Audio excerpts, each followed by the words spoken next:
In the quiet of the night, ladies, I hear a whisper in the wire. Gentlemen, A fragile welcome tone that to the pulls guitar me gently angle, through the fire.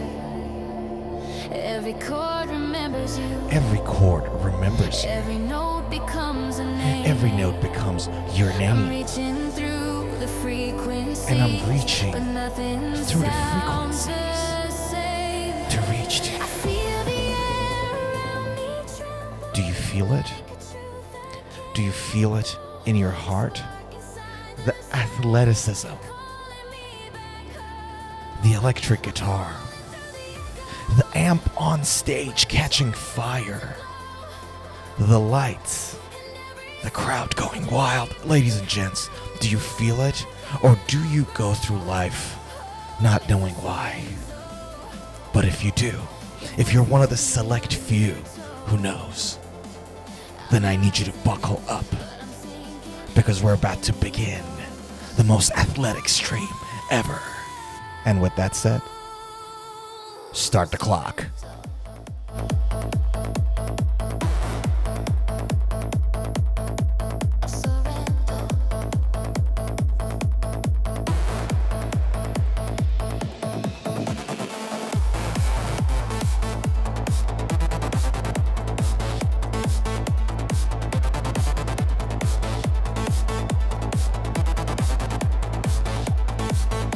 The world is made of silver strings and unresolved desires. I chase the tone that once was yours through broken amplifiers. You fade into the reverb, but I still can't let it win. I hear you in the distance, pulling me again. I feel the air around me tremble like a truth I can't let go. A spark inside the silence calling me back home.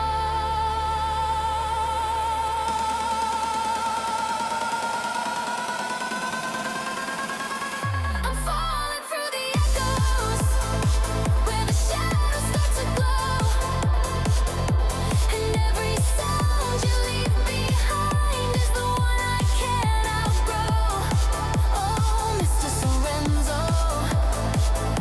your voice is in the undertow. I'm rising, but I'm sinking in the echoes.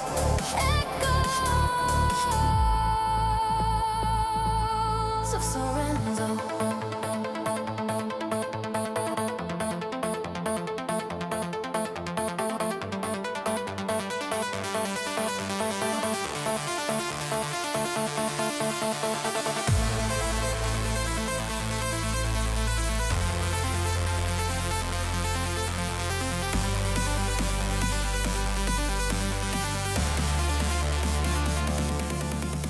Hold me in the static, guide me through the dark. Every fading memory still reaches for my heart. I'm falling through the echoes, still searching for your glow. And every wave that crashes in reminds me where to go. Oh, Mr. Sorenzo, I'm lost inside your overflow. I'm standing, but I'm drifting in the echoes.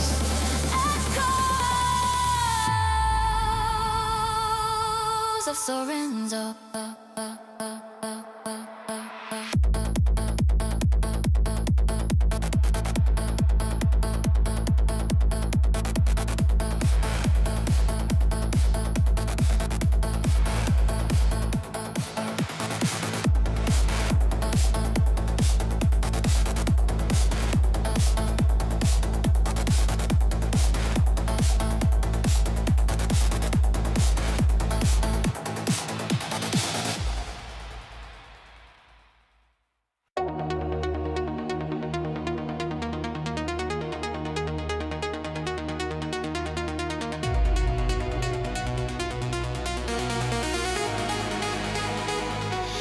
Plug in the power, feel the voltage rise. Neon lightning, sparks in my eyes. Fingers on the fretboard, volume high. I'm the glitch in the system. Baby. You cannot find. Crowds buzzing like a circuit overload. One strong And the whole damn room explodes. heads are buzzing from the Ladies, gentlemen, baby. Watch me flow.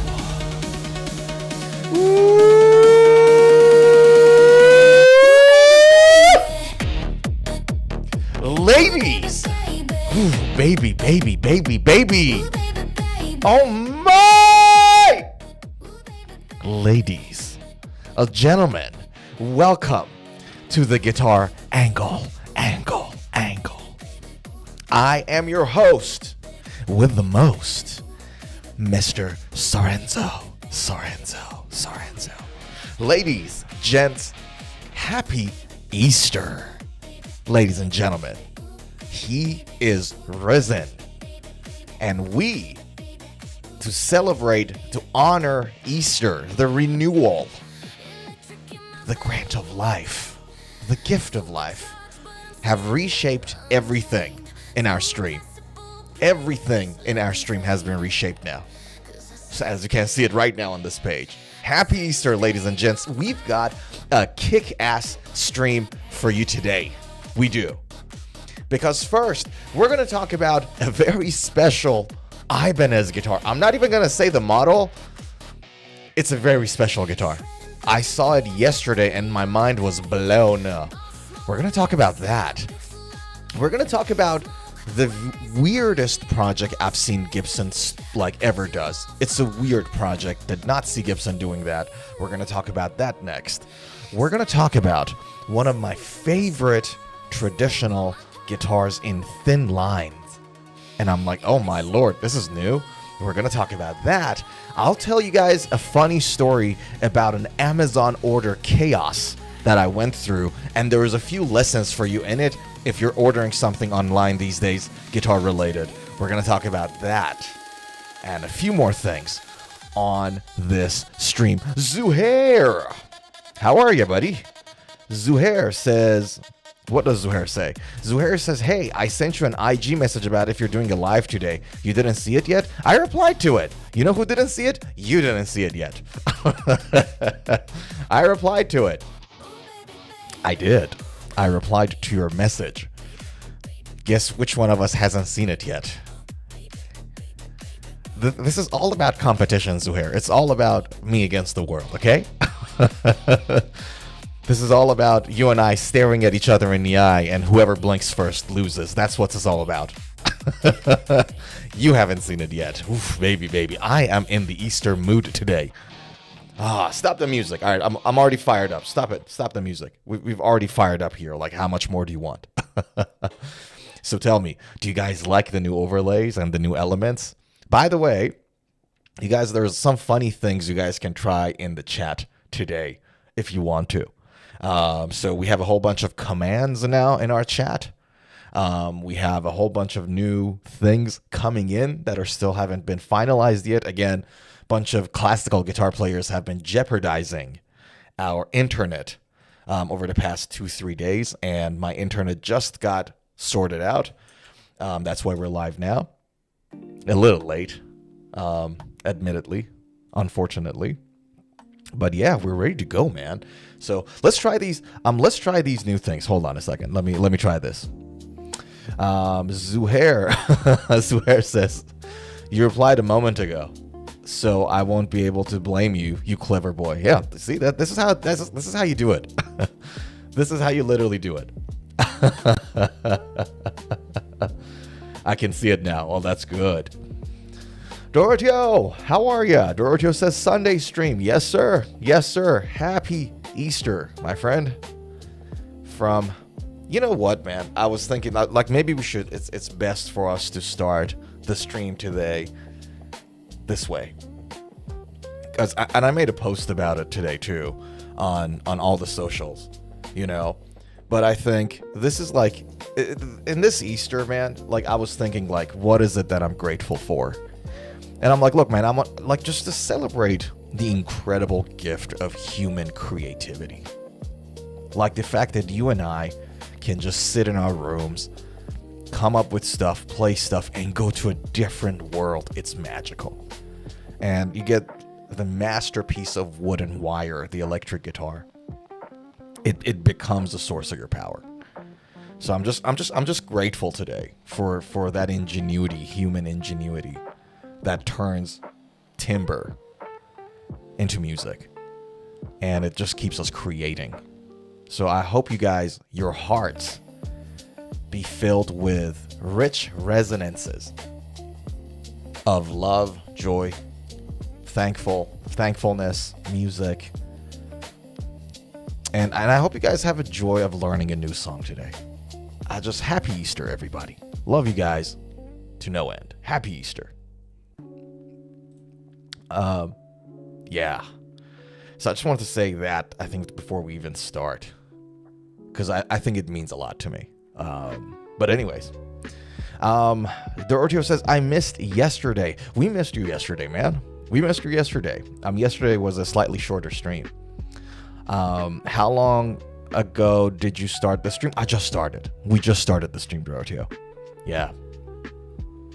Do you like the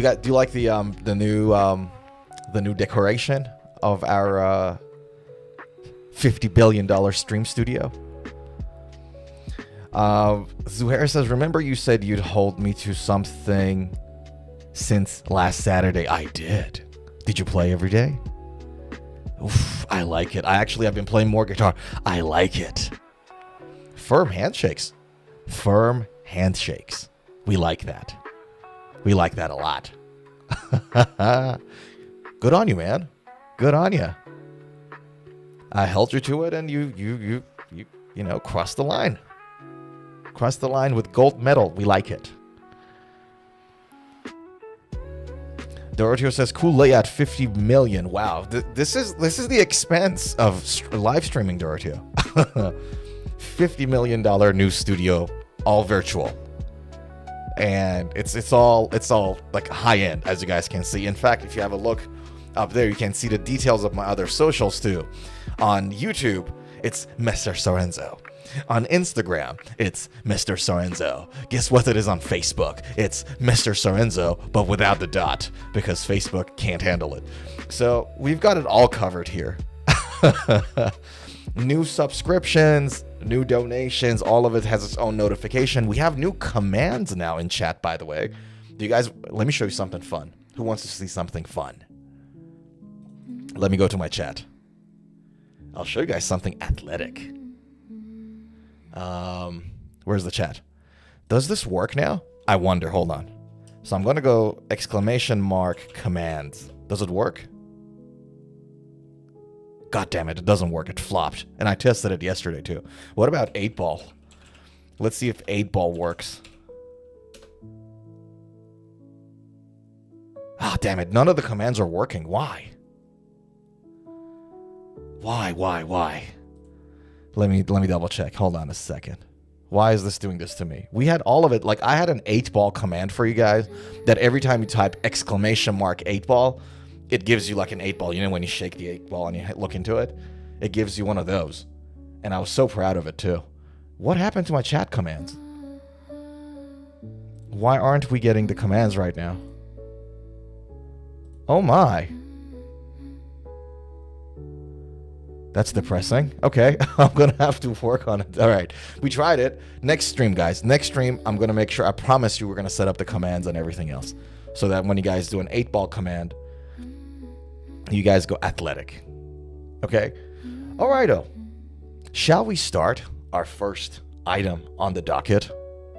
Let's do it.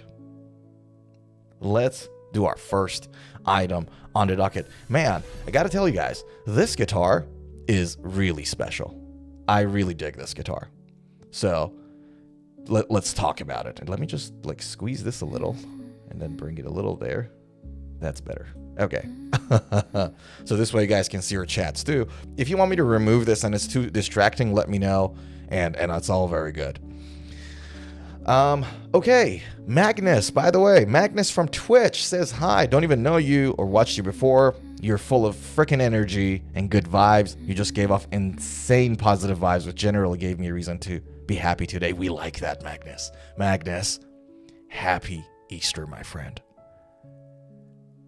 I just hope everybody, you, all the new people that's just joined on the stream, happy Easter, guys. I hope you guys, that your hearts be full of joy, resonance of joy, like just joy in it, resonating, like you're learning your new favorite song. I just hope you feel that today. From me, my family, to you and yours, guys. Let's get started on the first item on the docket today, shall we? Guys, this is the Ibanez 8540PIII. Okay, it's not P3. Anyone that pronounces it as P3 is doing it incorrectly. It's PIII. Repeat after me.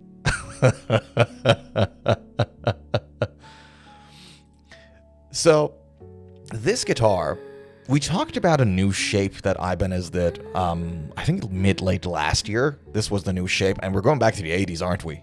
Aren't we? Right? Zuhair says P3. No, sir. It's PIII. Okay? Say it correctly. Repeat after me. PIII. Dorotio says, I can second that, Magnus. Sorenzo is good people's. Firm handshake, sir. Thank you. Dorotio says Ivan is with the social security model numbers. Listen, man, their naming convention kind of sounds like a social security number, right? It sounds like a barcode on the guitar. I mean, their models are always like that. The way they name those models. But yeah, this is the Ibanez 8540PIII J Custom, and this is a made in Japan guitar. Welcome to the 80s, folks. The color is ametrin, which I've never heard of before. That I have no idea what that name is. If you guys have, let me know. But can I tell you guys something? It looks awesome. I really dig that. So this is how this looks like here. We already got the locking strap locks. We like that. We already got the arm bevels and curves up there. We like that. The top wood obviously looks insane. That burl looks insane, by the way. We have a nice neck hug down here, despite the fact that it's a bolt-on neck, 5-piece neck, like that. Here's another view. Wish we could like magnify these images, by the way. So, this is what we got. We got a Super Wizard HB 5-piece maple Wengi neck. And I kind of understand the reason why they would select Wengi here with maple, because Wengi does have a bit of a purple hint in it, right? So for those who don't know, let me Wengi purple. So have a look. This is Wengi. Ah, this is such a good no. This is such a good. See this to the right? That's Wengi.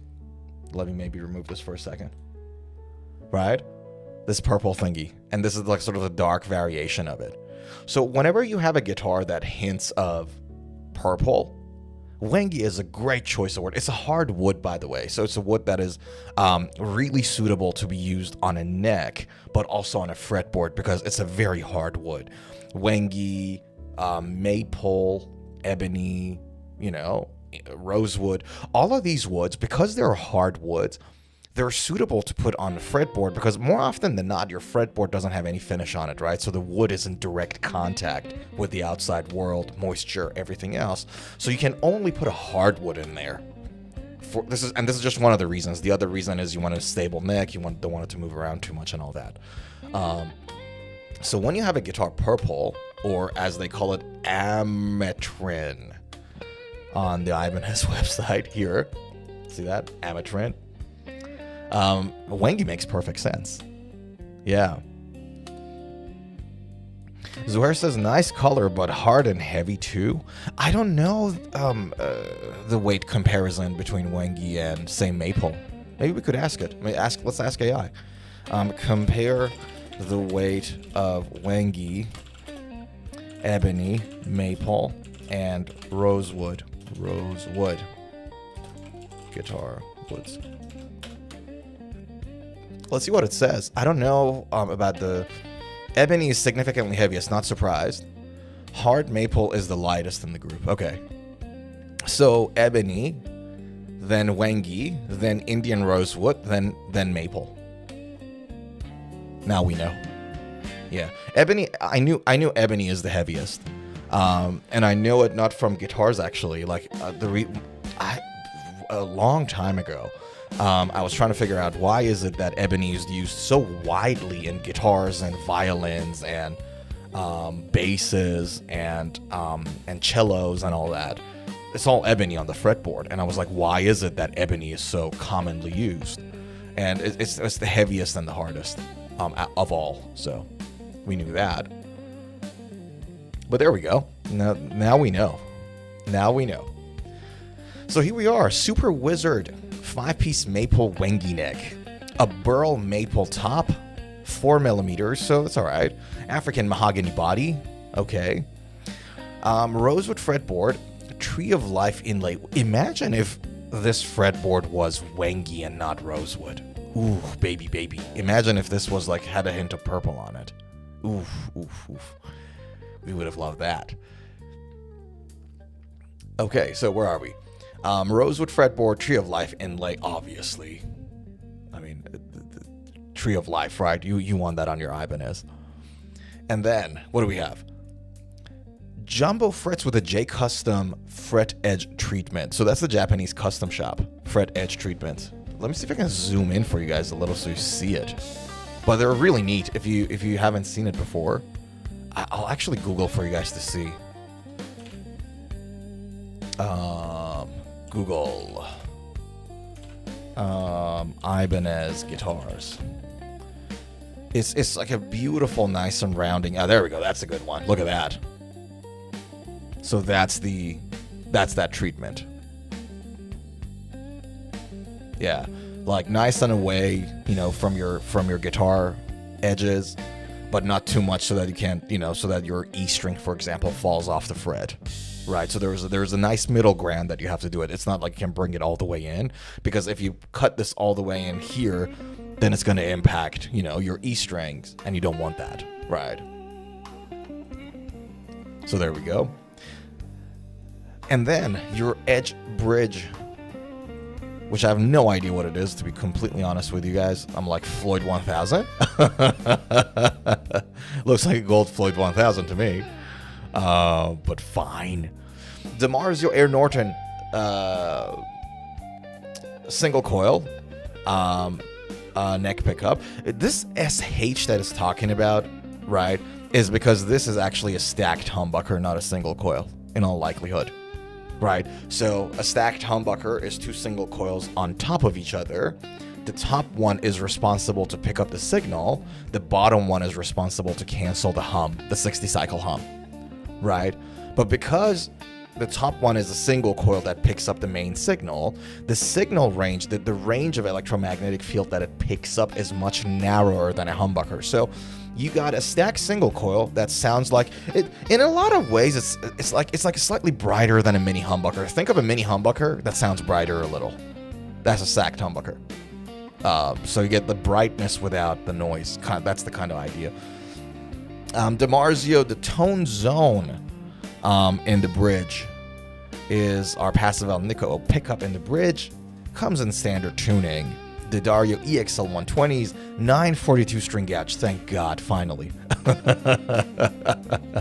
With a locking nut. 25.5-inch scale, 43 mil at the nut, 17 mils, there we go. So guys, when you read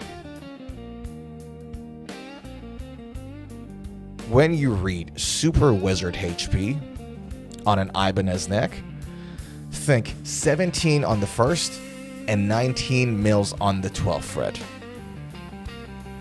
This is the what I've highlighted there is the specs for Ibanez's Super Wizard in terms of the thickness, right? 17 on the first, 19 on the 12th, right? And I think they have the Wizard one that is like 21 on the first, no, my apologies, 19 on the first fret and then 21 on the 12th, right? So that's like a layer thicker than that. Doroteo says ultra fast neck. Yeah, very thin, really thin. Yo Killa, what's happening? Yo Killa says, nah, YouTube didn't notify me that you're alive. Good to see you, man. Happy Easter. How you doing? Happy Easter. So here we go. And then 430 millimeters radius. What is that? 15 inches? Millimeter to inch. What do we got here? 17 inches. Okay. So nice and flat. We like it. We like it. Here we go. And this is the reason why, by the way, I told you guys stacked humbucker on the neck position. See how the diagram here is different? The humbucker is like half filled. Because you look at it like, oh, single coil, right? Why do they half fill it? It's because it's a stacked humbucker. That's how they're signaling it differently, I think. Yeah, so there we go. Does not come with its bag, but a hard shell case is included. Lumen lace side dots, go to strap lock pins, and then machine heads. There we go. Funny, I thought the Wengi they selected there was the more purple one. Why? Why, Ibanez? Why didn't you get the purple heart? Ugh. Rosewood told you guys about the treatment, the J Custom fret treatment. Yeah, you can clearly see it here now. There we go. Look at that. Nice and round. Has a bit of pointiness to it in the roundness. Like it just like it goes like whoop, like that. But it's like super, right? I played one of these, not the exact model, but I've played another Ibanez with a Super Wizard neck that had this treatment in a store, and it feels like great. It's just great. Can't go wrong with it. 4 mil burl maple top. I wonder, because is it me or this is more like a veneer now? 4 millimeters is really narrow. It's a very thin top, right? So you have an African mahogany body, but the burl maple is like, it seems to me it's really thin. I could be wrong. Is 4 mil like too much? Does anybody know? Because this is like, this gives me a veneer vibe. But yeah. Anyways, so you got the Marzios, we talked about those. You got the Goto machine heads, we talked about those. Edge tremolo. Floyd Rose 1000. Edge. We got that going on. And then, there we go. The rest of it. Yeah, they didn't use the same neck for that image, did they? So lumen lace side dot, fine. But why didn't you show it on the same guitar? This is not the guitar we were looking at. This is roasted maple neck. This guitar has a 5-piece maple that is not roasted and has an Indian rosewood fretboard. So this is not the same image. They used the stock image. Shame on them. But other than that, it looks great. I dig this. I really dig this guitar. Yeah. By the way, Zuhair said something. Zuhair said, you always talked about this. Is the lower horn longer? I didn't always talk about it. When this model came out, I think late last year, we talked about it. This is sort of the Japanese custom shop model of it, essentially. I think, so this is the second instance I think I talked about this guitar. I could be wrong, though. Now, is the bottom horn longer? Yes, it is. It looks like it is to me. And that has interesting implications when it comes to, like, say, the guitar balance, right? Because when you have a longer bottom horn, a good chunk of the bottom horn, the weight of it goes on the neck side of the body, because you want to draw a straight line from where you connect your strap to the guitar. You want to draw a straight line down as you're holding the guitar in a 30 to 45 degree angle. And so when you do that, what it does, it brings like a part of the bottom horn and puts it on the neck side of the equation, right? And so I'd be like, and so that's the consideration when it comes to the guitar balance on a guitar like this. Yeah. Zorair says, my horn question. Not this guitar, but about how the longer horn affects the weight or balance. Yeah, we literally what we just talked about. Yeah. So is this guitar more body stable? No.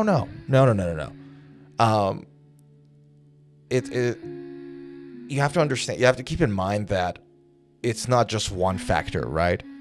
It's not like that everything else stays the same. So for example, what's the weight of the trem bridge? What's the weight of these pickups, the stack single coil? The body shape is a little different too. So if you have a look at it, the top part of the body looks like it's a little stretched out. It's not an even round body either. All of these factors come into play, right?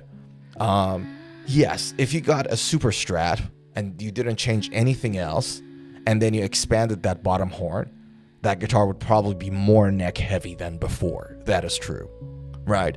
But you have to understand that this is just like a function of so many different factors coming in together, right? That's that. But is this guitar going to be like neck heavy by default? No. Weight of everything you have on the guitar is a consideration. They could have used, say, like lighter tuners, for example, to compensate for it. They could have done like everything. It's like cooking, right?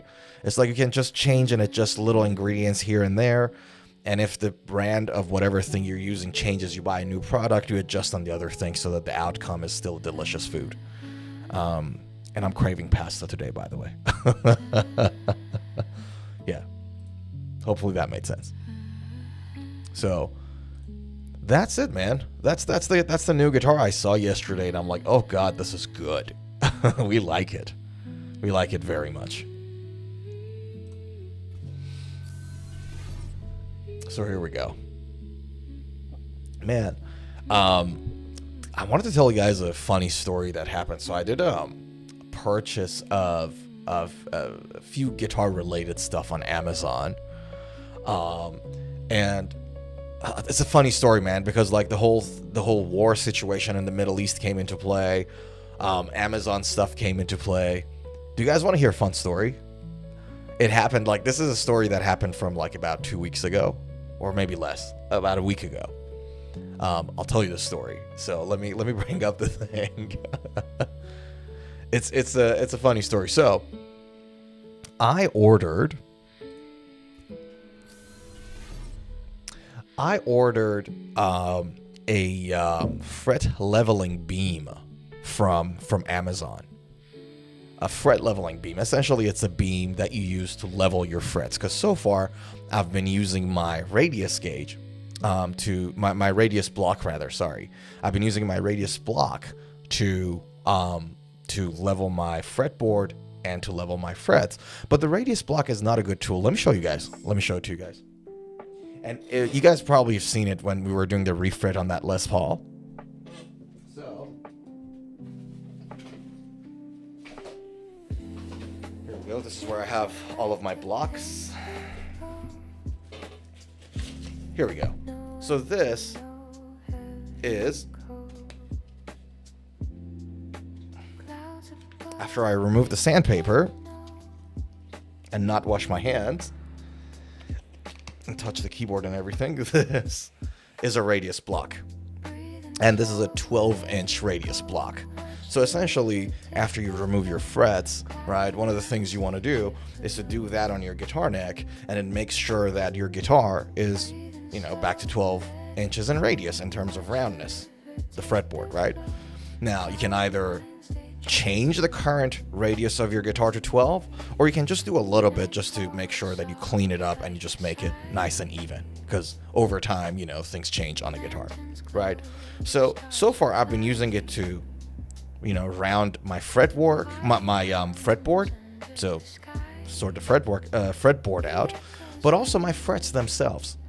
Right, because when you put the frets, you install the frets, they have the same curvature of the fretboard, right? So you could use the same tool exactly, and very similar sandpapers. So you use, say, 220 to clean up the neck, 240 to clean up the neck, and then you use maybe 300 for the frets themselves. But you use the same tool, right? I use the same tool. Now, the problem with this is that it's short, right? And what happens is that if you have a whole bunch of frets like there, right, it can fall into dips and valleys of those frets, if you know what I mean, right? Because some of them are a little longer, some of them are a little shorter, but you want your fretboard, your frets, to be perfectly dead even, ideally, right? So let me put this back. I'll actually keep this out here because I want to show you something else.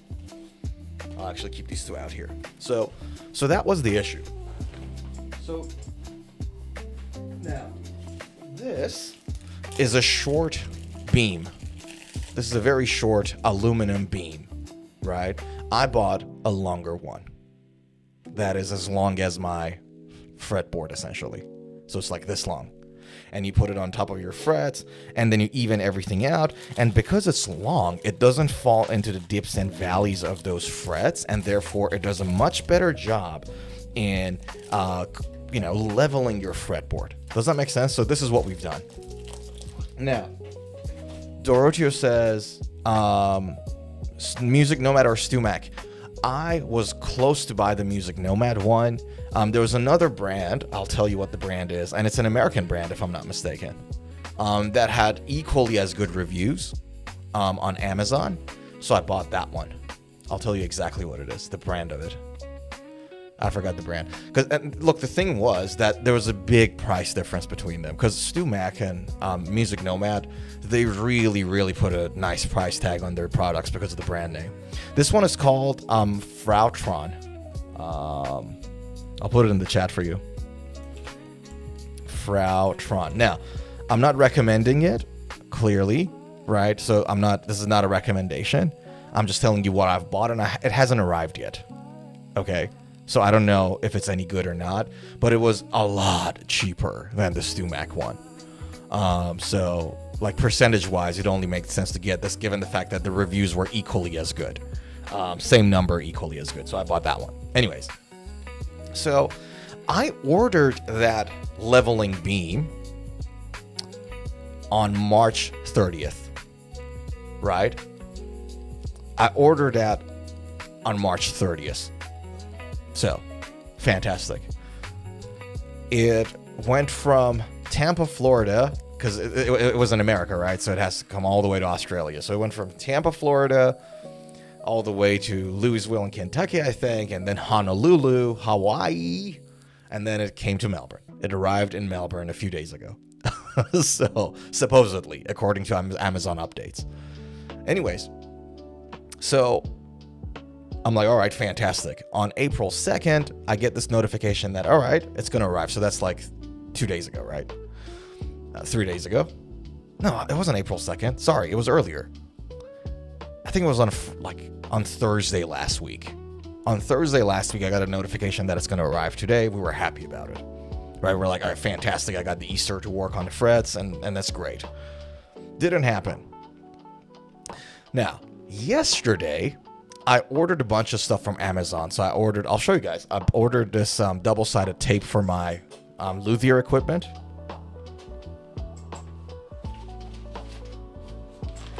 I can even open it for you guys if you want to see it. So this is the double-sided tape, I would think. There we go. So this double-sided tape, I use that to connect my sandpaper to here instead of super gluing it or using like a thick double-sided tape like this, because you don't want any thickness, right? If you put anything thick here and then you attach your sandpaper to it, it won't sand things as evenly because now one side has more pressure, like one point, right? So you don't want to do it that way. So I bought this so I can evenly use a double-sided tape to connect this, the sandpaper, to the back of my radius block. So that's good. We like that. And then I ordered a pair of loop earplugs. So these are for people that go to events, listen to, go to live shows and all that. It's this. So this is here we go. right? And it essentially goes into your ear and it protects your ear. So this particular one reduces the outside noise by 17 decibels. So if you're at a live show, concert, dance studio, which I go to quite a lot, right? This actually helps a lot. And the old one that I had some issues with it. I'll tell you guys about that too in a second. By the way, if you're interested to know what this one is, this is just tea. The only relation to guitar work is that you might want to sip some nice tea while you're while you're working on the guitar. So that's a different story. Anyways, so I ordered these yesterday, and they arrived today during holidays. So now I was like, hold on, this is ridiculous. This doesn't make any sense. Why is it that the stuff that arrived in Melbourne on Wednesday last week that I was supposed to get on Thursday, I'm not getting? Still haven't got it. But the stuff that I ordered yesterday, and I was like, I know it's going to be like a holiday thing, so it might be late a day or two. That's fine. Who cares, right? It's just freaking tape and tea and whatever, right? That arrived today.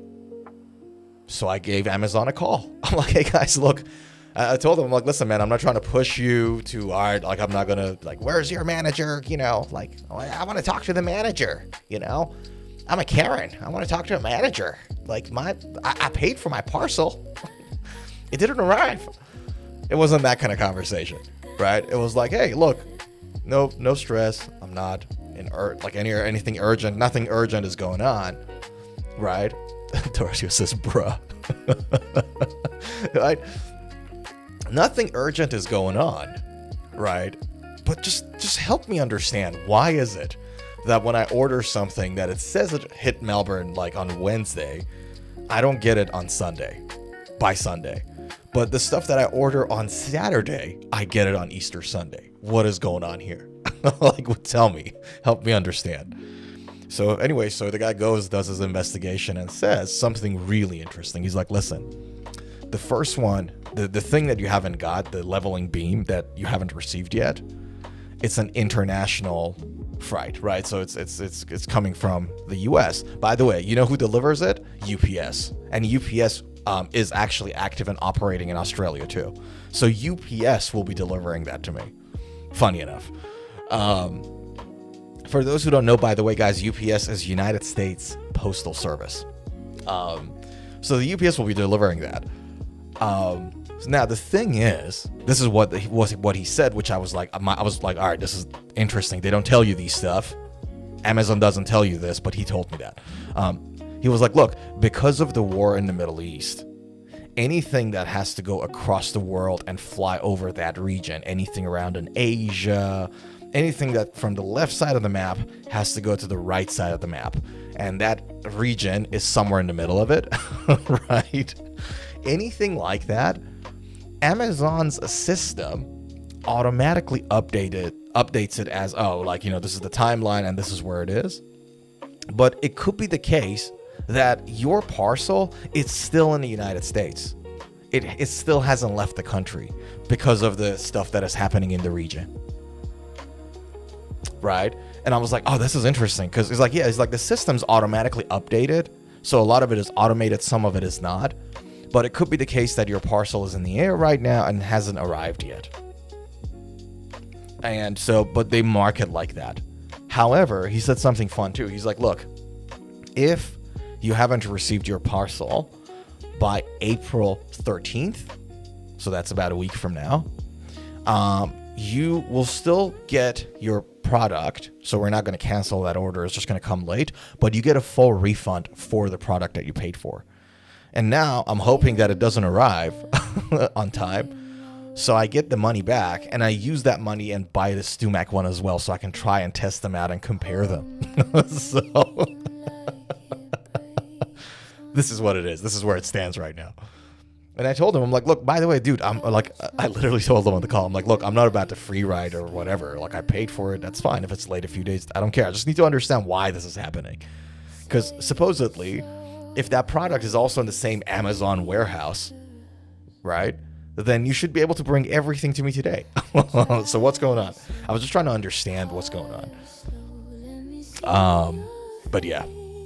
So that's the funny story. So if you guys order something from abroad, Reverb, especially if you're ordering something from Reverb that comes from Japan, anything that comes from Japan, especially to you guys, Korea, China, Australia, if you ever order something from here, like Vegemites, and I don't know what you would order from here. But if you order anything from other side of the world right now, because of the conflict that is happening in the Middle East, you might get a timeline and some updates, and they might not mean anything. Just keep that in mind. So yeah, I thought that was an interesting situation. All right, let me put these back to where they belong.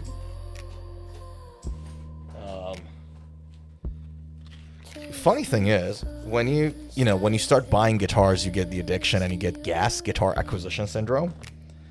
And then you're like, okay, you know what? I'm going to start working on guitars so I can just satisfy some of that thirst. So you buy some equipment to do luthier work at home. And then you get addiction to buying those ones. And now I have a whole, I have a whole workshop now at home. I could literally, if I move to a house with a big garage, I am going to turn that into a full workshop,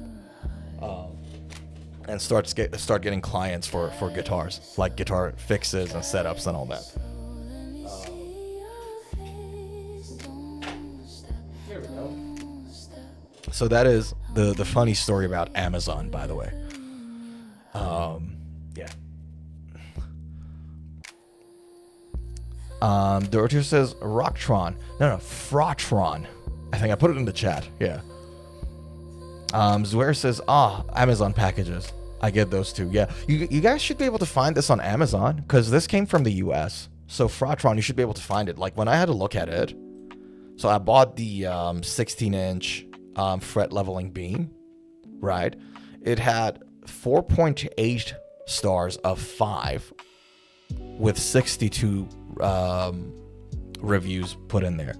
4.8 from 62 orders is pretty good. And everyone's talking about how flat it actually is. It's really flat and nice. So I bought that for 61 Aussie dollars, if I'm not mistaken. So 60 Aussie dollars. And the StewMac one, the Music Nomad one was like $40 more expensive. It wasn't double the price, but it was close. So I was like, all right, well, if this is good and people loving it and it works, I'll go with this one. In the worst possible case, it doesn't work, and that's fine. We'll just get the Music Nomad one. Yeah. So there we go. Zuhair says, you should do a video.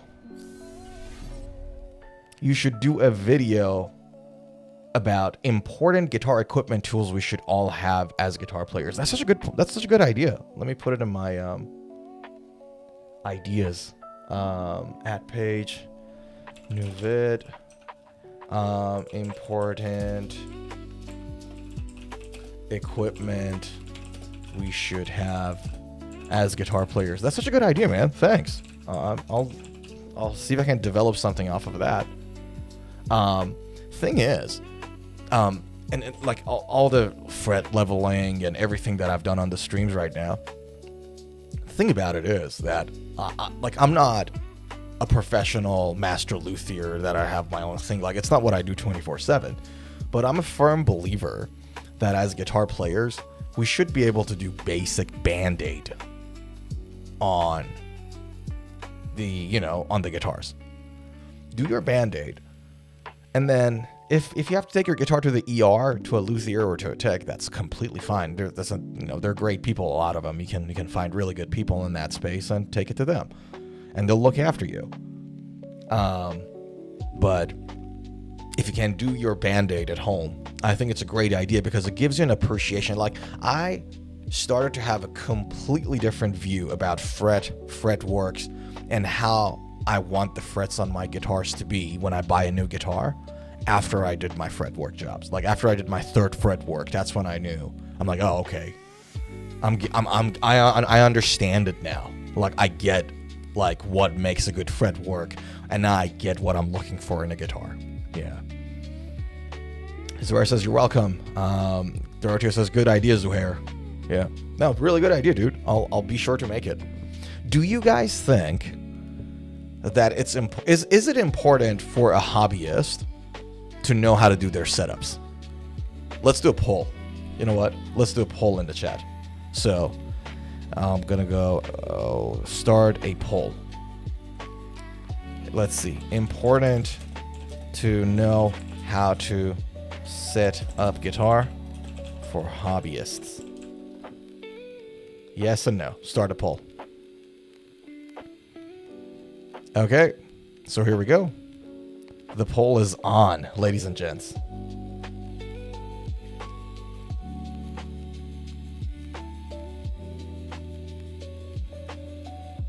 What do we think? Do you guys see the option, by the way? Let me check out YouTube. I think you see the option, but it somehow is not showing on my on my thing. Let's see.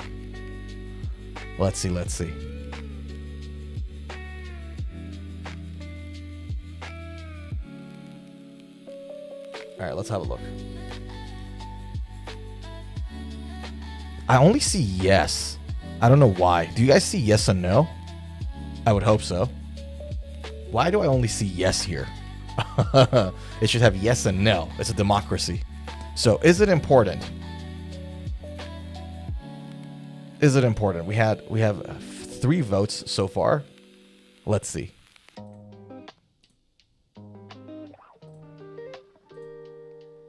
Do I vote too?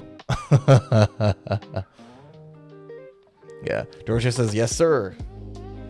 We have a new person in the chat, and I can't something's going on with my Choi Choi. Yes, says yes. We like that. Thank you, sir. We have more people coming in. Yeah, just put it into vote. Do you think, as a hobbyist, is it important for a hobbyist to know how to do the guitar setup? Okay, so let's do that. And then you guys let me know when it's good to close. We're gonna leave it for 1 more minute, so 60 seconds. And then after that, we're gonna close the voting, the poll. So let's go 60 seconds timer. And I'm gonna go stopwatch 60 seconds. Okay. 60 more seconds for you guys to vote on this thing.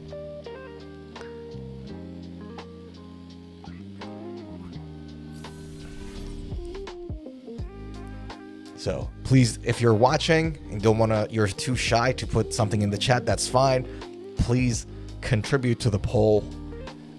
It helps me understand so much about how people feel about these things. So how you feel about it, how you feel about this really does matter to me. So please put your votes in the poll. Is it important for somebody who's a hobbyist to know how to set up the guitar? Almost there. So do your 10 more seconds. Last chance. Let's do it. Quick. 5 more seconds. 3, 2, 1, and stop. Perfect. All right. Let's stop the poll now. Here we are. Ending the poll. So 80% said yes. 80% said yes. 20% said no. 5 people voted. So one person said no, it's not important, and 4 other people said yes. And I'm not gonna single out who said no. We're not gonna say yeah, it's okay. Your vote is your vote, right? But that's funny, huh? That's interesting. Interesting. Choi said yes. Doroteo said C. We call Choi for guys named Jesus. Bobby, hey Bobby, how are you? Bobby says, which do you prefer? I'll get to that question in a second. Sure, dude. Zuhair says, I think yes, but pick no just for the hell of it. This was just really? Jesus Christ. Why would you do that? If that's what you meant, why didn't you just put what you meant in there? What's wrong? What's wrong? Why do you have to always choose conflict, Zuhair? Okay, so everybody, all five of you who voted yes. Okay, that's great. All right, now, so now I have a question for you. Let's do one more poll, and that's it. And I'm just gonna leave it open for 60 seconds again. So the next poll and the very last poll, we're not gonna spend the whole day polling, right? The very last poll is: should a hobbyist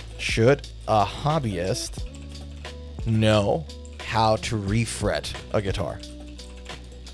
That's a slightly different question, huh? So here we go. Poll starting now. There we go. Please answer there, and we're gonna leave it open for 60 seconds. Should a hobbyist, and again, if you haven't done the last poll but you want to contribute to this one, that's completely fine, guys.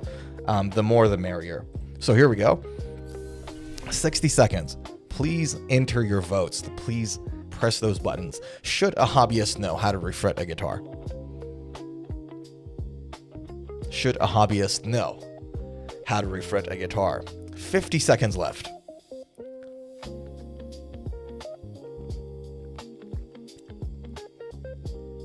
I'd be keen to see how this one works out. So the first one was, everybody said yes. I wonder how this one will go.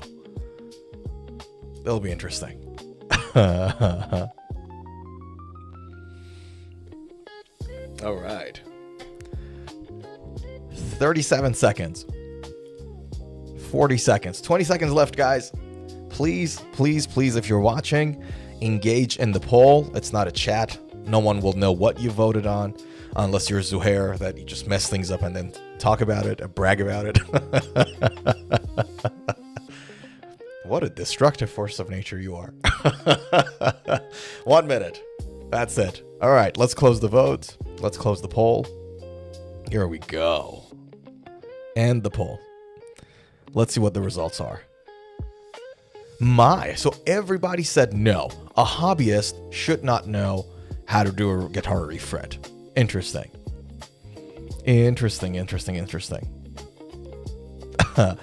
Doroteo says Jesus is pronounced Jesus. Jesus?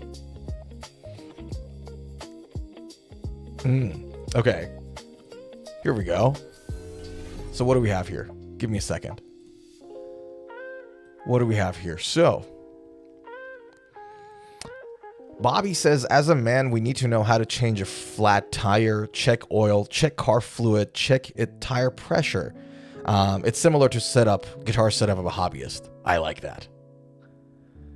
Doroteo says, Jesus is pronounced Jesus in Spanish. Yeah, I actually had a friend from Venezuela. His name was Jesus. Bobby says, refret a hobbyist should know, but leave it to the pros. Nice, okay. Zuhair says, not voting, depends on the person. In general, not necessary to learn to refret for a hobbyist. Interesting. Okay, so every hobbyist, the conclusion we have is that the community believes that every hobbyist needs to know how to set up the guitar, but doesn't need to know how to refret. Perfect. Great. Thanks for that. And so what I'm going to do, I'm going to use your data, and I'll give all of you guys a shout out in that video that Zuhair suggested us to do in terms of what equipment do we need to have as guitar players. So if that's the case, what I'm going to do is that I'm going to make that video more focused on the setup side of things and less focused on the refret and more advanced technical side of things. Because in my mind, it's like, okay, well, obviously we have to give what people find valuable for hobbyists, because vast majority of people are hobbyists, right? But at the same time, I want to also provide information. Like I want to make it a situation where if you watch a video of mine, you get new information, not a rinse and repeat of what everybody else says. Either new information or the same information presented in a new way that makes it easy and understandable. That's what I like to do. And so you guys helped me a lot here. Whoever engaged here, all 8 of you, the 5 people that then voted there and 3 votes here, or maybe just 5 of you. however many it is. Guys, thank you so much for this. So this actually helped illuminate the way for the next video, and I'll give you guys a shout out on that video too. Great, great, great. We've achieved something. We've achieved something. Okay, we have confirmation from our studio, our team of 35 people. We have confirmation now that our commands, some of them are working. So if I go in the chat and put !rig, the command should work. Does it work? No, it's not working. The studio. Our team is lying to me. Okay, never mind. We'll work on those later. Zuhair says, do you know any basket of container or anything like that which has different compartments for extra strings, picks, winder, all the tools we have? Don't want to keep them all in a bag. No, I keep them all in a bag. So sorry. No, I probably don't know. No. All right, let's jump to our next item on the docket. And then what I'm going to do is that Bobby and others asked some questions earlier, and I'm going to come back to those questions in a second. Okay? Let's do that. So I haven't forgotten your questions, guys. I have to go up the chat. I will. Let's do the next item on the docket, and we'll get to those questions in a second. All right. April 1st, so that's a few days ago, there was this announcement from Gibson, which like, all right, fine. Gibson announces this project name called Project Neptune, pivoting to ocean-bound plastic composites for standard line.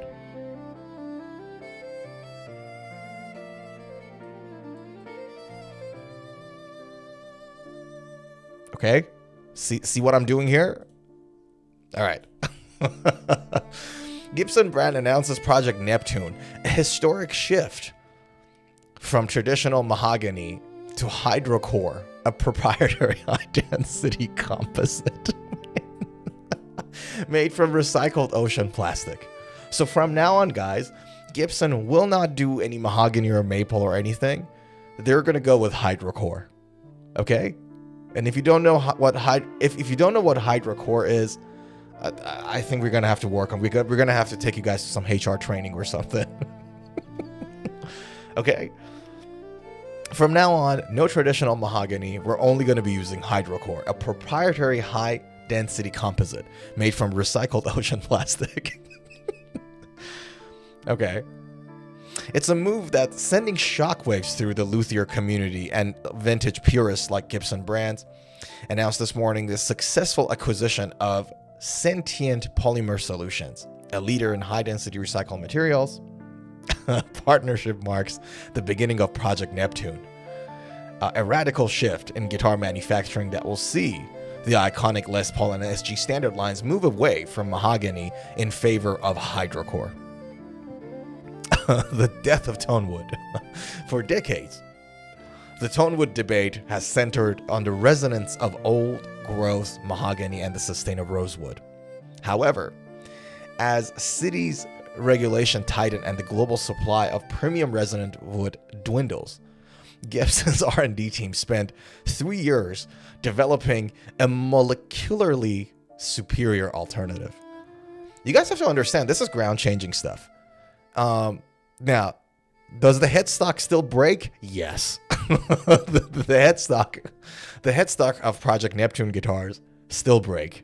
So if you think hydrocore is going to fix that, nothing can fix that, okay? Nothing will ever fix that, but that's the idea. So there we go. This is the composite, the hydrocore material, and the market loved it, obviously.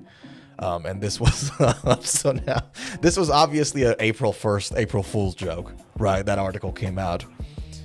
But the thing that was funny to me when I read it was like, I've read other articles from Jeff Stone. You guys remember Jeff Stone? We've covered some of his articles on the channel.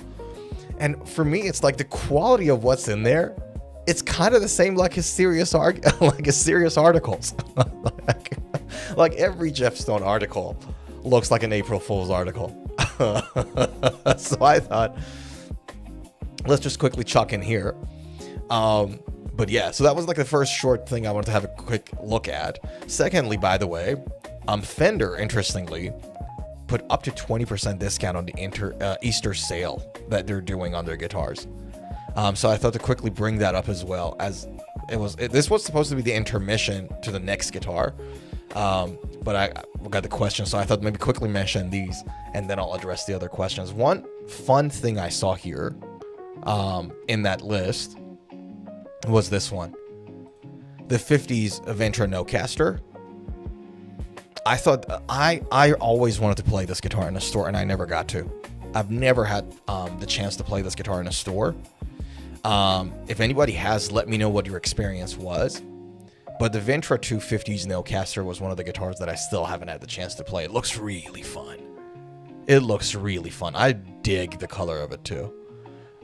So do let me know. But anyways, yeah, if you were like looking for some Fenders, they've got some nice like 20% discount on some of the nice guitars.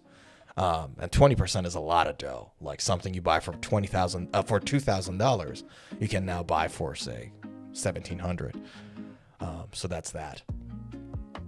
Anyways, all right. So going back to the questions now, Bobby earlier asked me, which one do you prefer? Do you prefer Strat neck single coil versus a Tele neck pickup, and why? That's a really interesting question. I prefer, look, I am not a Strat person. And I'm talking about Strat in like the traditional form of Stratocaster. So Fender Strat with 3 single coils, neck, bridge, middle, right? I was never into that. It just never did it for me. And when I tried the PRS's Silver Sky, right?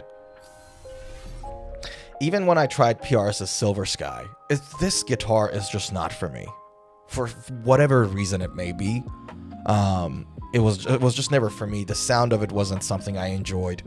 The body shape is okay, but I just didn't link with it, right? Out of like Tele, Strat, and Les Paul, out of the 3 shapes, the traditional Strat is my least favorite, right? So when you ask me, and funny enough, a Tele neck sound I adore. It has a nice roundness and it has a good mix of clarity and roundness to it. And when I play clean, no matter what guitar I choose, like what guitar I'm playing at the time, if I play clean, I'm more often than not on the neck pickup. And I really dig my Tele neck pickup, right? So it's just a preference thing. I can't tell you why I never linked with this guitar and any of its pickups. Even like PRS, with the PRS one, because I'm a fan of PRS guitars, as you guys probably know by now, right? But even when I tried the Silver Sky, right? I tried the SE version of it. It's a very well-built guitar. It's a super well-built guitar. And it's meticulous. It's just fantastic. The attention to detail is superb. But I never linked with it. I never connected to it. It's the sound. Something about the sound that doesn't work for me. So, now, having said that, my main guitars, my favorite guitars, are mostly super Strats. Okay? So, my main guitar right now is Washburn N4. In fact, if our commands worked in the chat, which they don't, clearly, and I have no idea why, if you guys went to chat and you typed !rig, it would have shown you my current rig, like my current, what I currently use. But for some reason, our commands are not working. So we had a whole bunch of commands. We had a rig, we had an 8-ball, like an 8-ball you look for answers in life, and you shake the 8-ball and it gives it to you. We had that. We had a whole bunch of other commands, and none of them right now, for some reason, aren't working. And I tried to make it work, but I didn't. Didn't make it happen. So, long story short, my main guitar right now is a Washburn N4. It's a Super Strat. And I love it. And I adore that guitar. But traditional Strat never worked for me. Yeah, I hope that answered it. Yeah. Doroteo says, Puro PRS vatos. Yeah. The next guitar is actually a PRS guitar I wanted to talk about. And here's the thing, man. I'm so sensitive to it now. Like, out of all the guitar brands, I cover PRS the least. Because now everybody knows I love it, and every time I bring it up, everyone's like, PRS again. And I'm like, no, I know it for a fact. Like, when I look at my stream, so I go through all the streams that I've done, and I look at the topic that I talked about, PRS is one of the least ones. But because you guys know I like the brand, every time I bring it up, you guys are like, this guy's talking about PRS again. So now I'm sensitive. Now I'm self-conscious about it.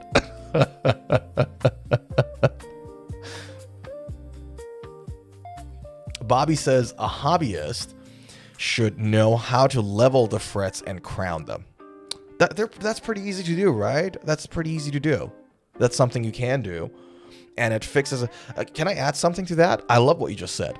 I think if you're a hobbyist, you should be able to grab like a precision file, right? And help yourself with, help your guitar with any fret sprouts, for example. Right? Or any sharp ends on the frets.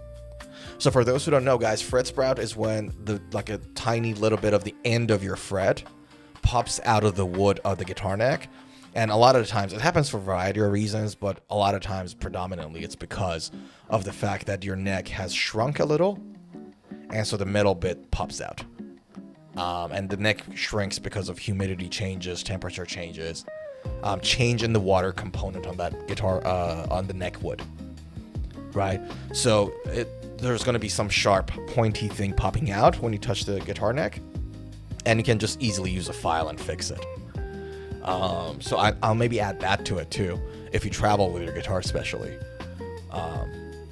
Yeah. Well, that's such a good point you brought up, Bobby. Yeah. By the way, Zuhair, can I say something to you? You said earlier about the fact that you don't want to put all your equipment in a bag. I said I've got a bag, but I didn't say what kind of bag. I have, the sort of like a handyman's tool bags?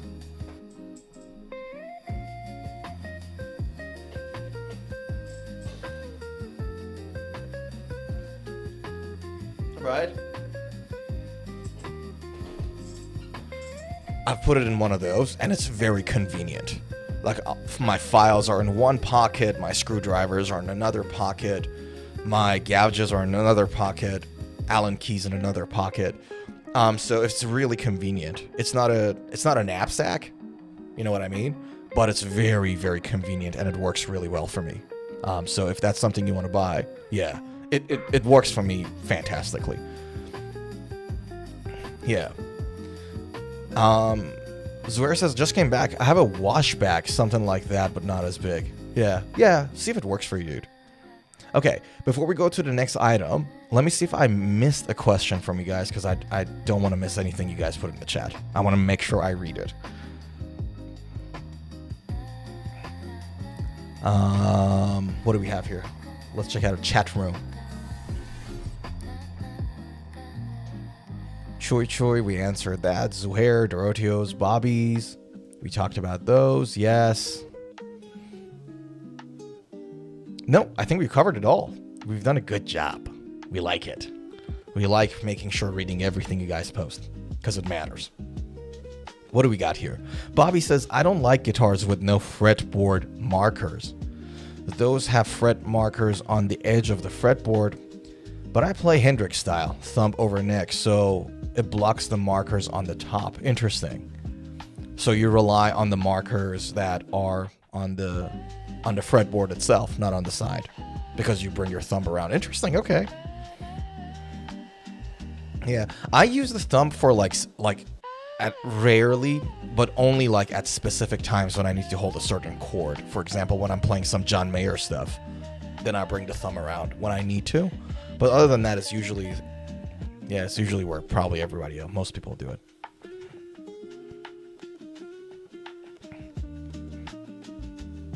Zuhair says, I lost it. There we go. Zuhair says, I thought guitars with no fret markers still have the markers always on the edge or top. It varies from a guitar to another, dude. It varies from a guitar to another. I've seen guitars with neither. Like nothing on the fretboard or on the side. And it was a custom guitar, to be fair. Right? We talked about, and there are so many different markers, dude. The Ibanez we looked at, does it even have markers? Or it just has the tree of life on the fretboard? Yeah. Right? So this one has that, but probably has the, the markers on the side. So it doesn't have these ones. So if, for example, somebody like Bobby, that his thumb is always over, plays something like this, then there are no markers, right? That you can see that points out individual frets like. Do you know what I mean? It changes from a guitar to another. If you have a look at Schecter, some of the Schecters, like Schecter Banshees, they have numbers, like Latin numbers on them. So, for example, if you have a look at Schecter Banshee Mach 6, have a look at this guitar. Have a look at its fretboard. Why do I get all these stores but not the Schecter? There we go. Yeah. So have a look at, this is one of my favorite Schecter guitars, by the way. This guitar, one of my favorite Schecter guitars. I think they really kicked it out of the park with this one. Like they killed it with this one. But have a look. See how the fretboard doesn't have dots. It has like Latin numbers on it. Right? You're okay if you're up here. If you refer to your fretboard, not the side dots for numbering, you're okay here. But there, it goes all the way to the end.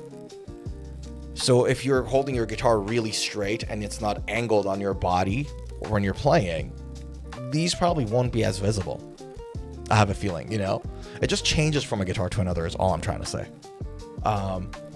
So ideally, when you're playing, you want to spend most of the time not looking at your hand and your fretwork. Right? Not looking at it as much as you possibly can. And then only look at it when you really need to. When there's big movements, when there's some like intricacy going on. But ideally, if you cannot look at it, it's a great idea. And the reason for that is because it takes some of your attention unnecessarily away. Right? I'll tell you guys. So if I'm playing a guitar, right? And I've practiced it so much that my finger is doing a good job finding the frets and the notes that I need to play. In this situation like that, if I still look at my fretboard or my hand, right, it will take some of the attention away from me. I need to use that attention for other things. For example, playing with purpose. For example, being in the music that I'm actually playing. It's not just a choreography of my fingers. It's me sending a feeling your way to an audience. Right. Can I show you guys something? Let me see if I can. Man, I'm so bummed that our commands are not working on the stream today. Okay, let me pause the music for a second. I'll take you guys to this. So this wouldn't be possible if I looked at my fretboard, my fretboard or my fingers. So have a look at this. So I'm on my Instagram channel. Here we are. That's Instagram. Go back. Sorry. Let me give you guys volume.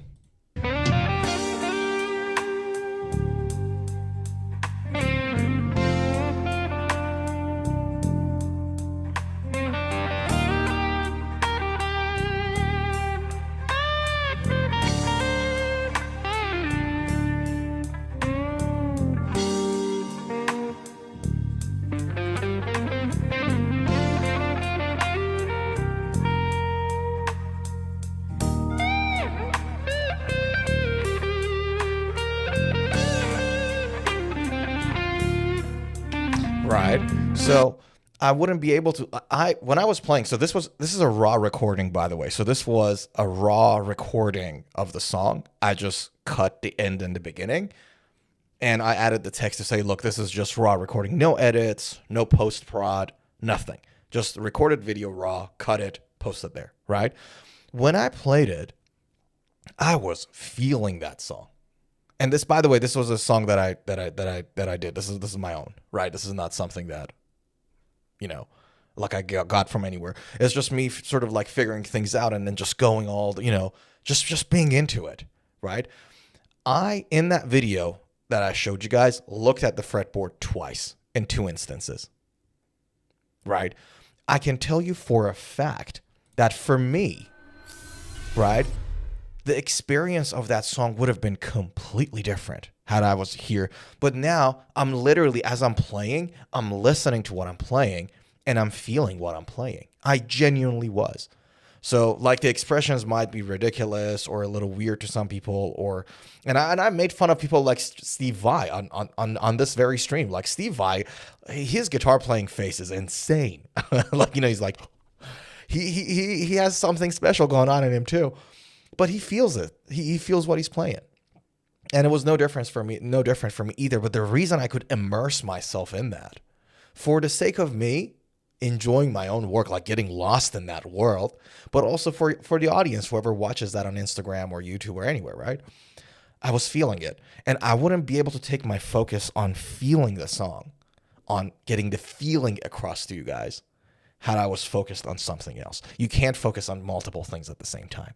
So get the stuff that you don't need to focus anymore out of the way. Like get anything that you can get out of the way as soon as possible, get it out of the way. Just repeat the song so much that your fingers know where it is, where the notes are, and then you can shift your focus to something else. And this is one of the main things you can do to improve your guitar playing for you.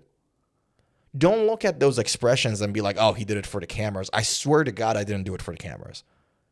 I swear to everything that is holy, I didn't do. You don't lie on Easter. I didn't do it for the cameras.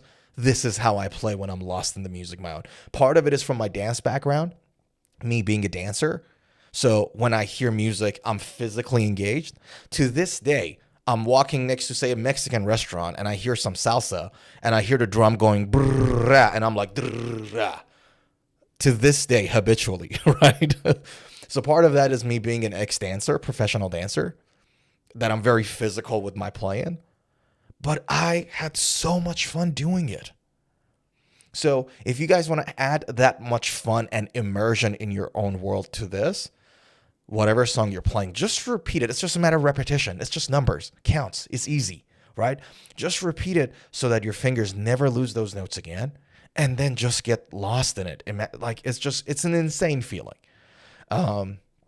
So yeah, that's one of the advantages of you getting the fretboard stuff out of the way as much as you can, so that you can focus on something more. You do that, you realize how much more fun it is for you to play and how much more you have to offer to yourself and then others if you play for others too.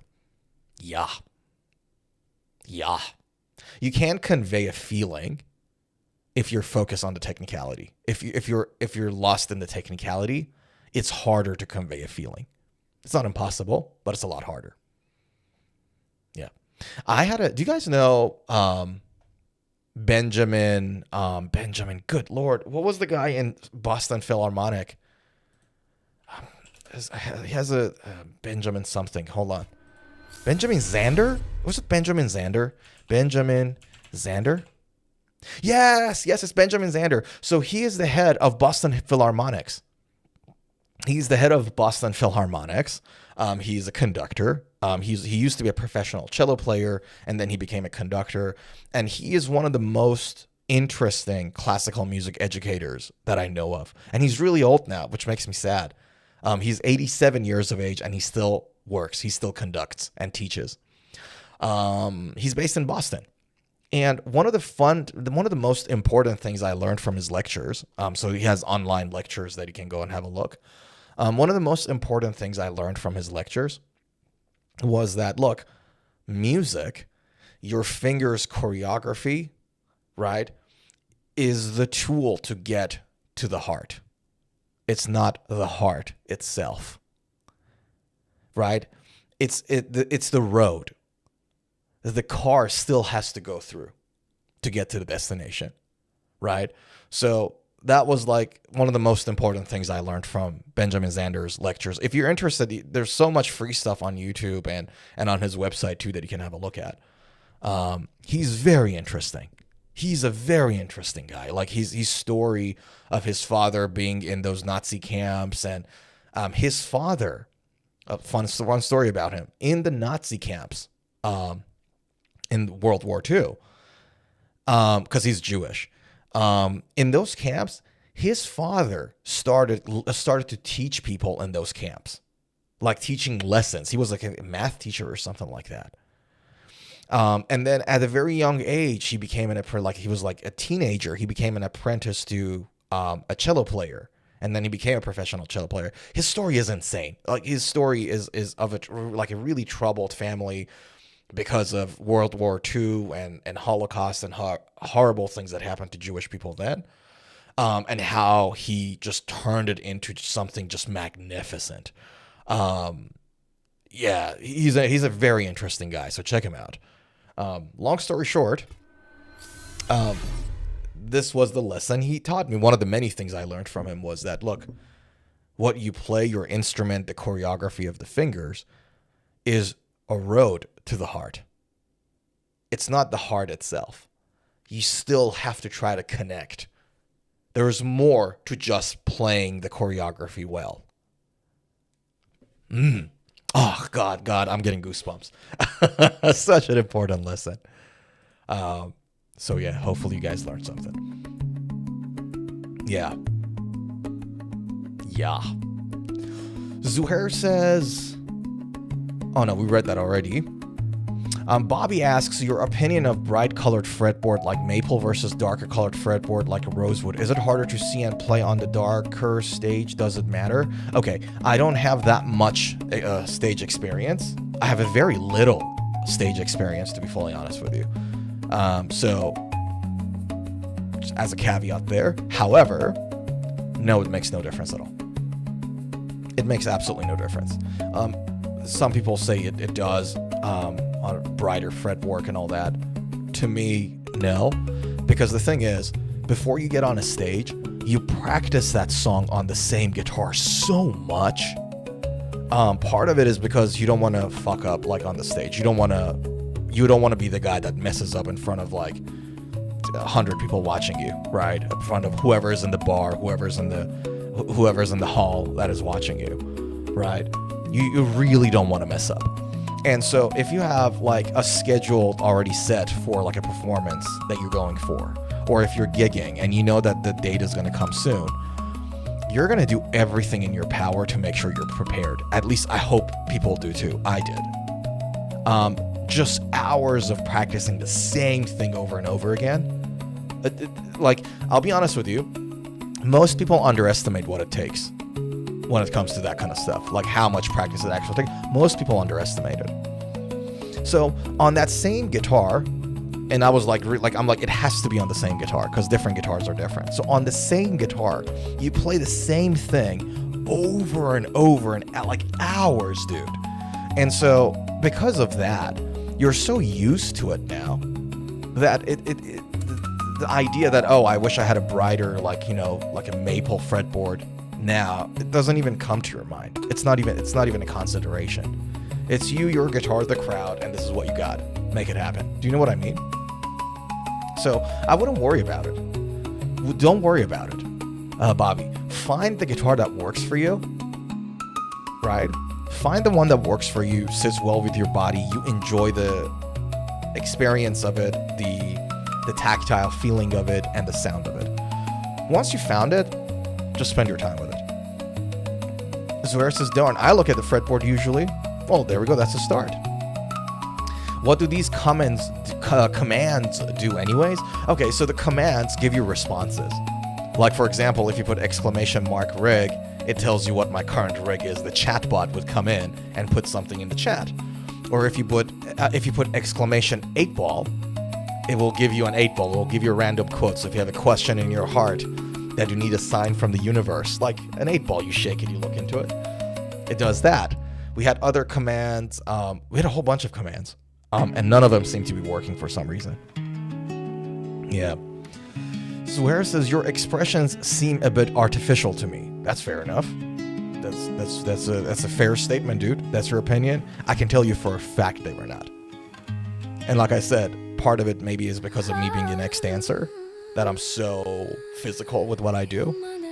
But in that song, I was lost. If I played only the music and you didn't see the video, how would you feel about that song, I wonder?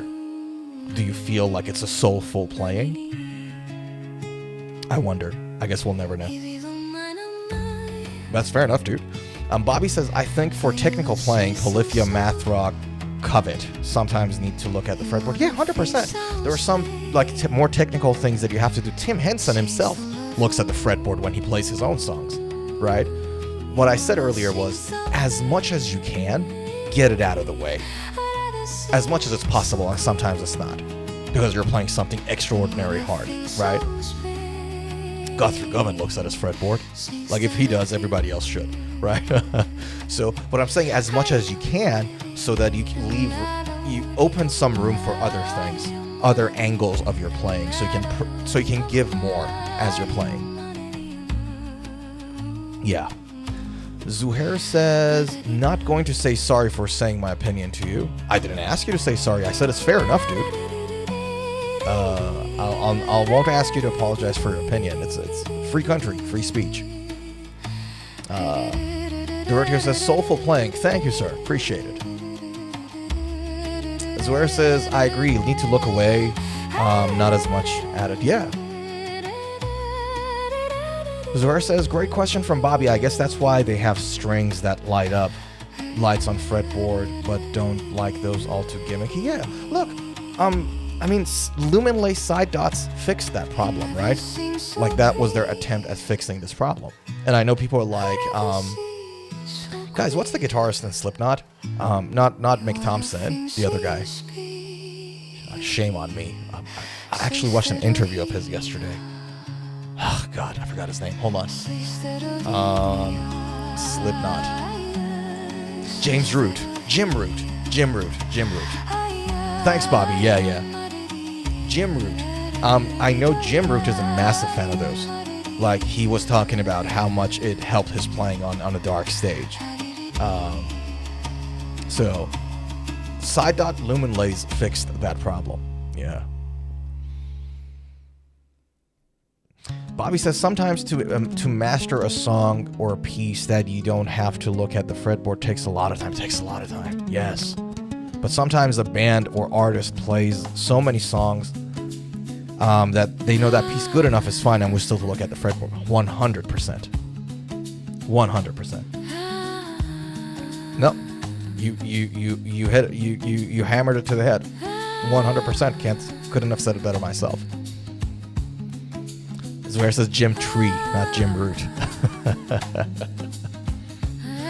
Fair enough. Jim Tree indeed. Yeah. All right, guys, could you give me one quick second? Let's get to my favorite part of the stream. Just give me 1 second. Be right back.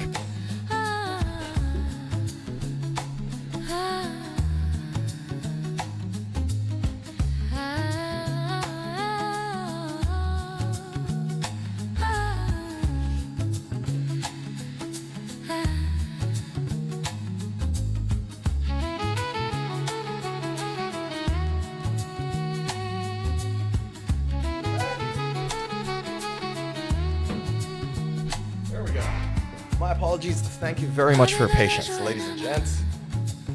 Let us do our favorite part of the stream, shall we? Before we jump to the next item on the docket.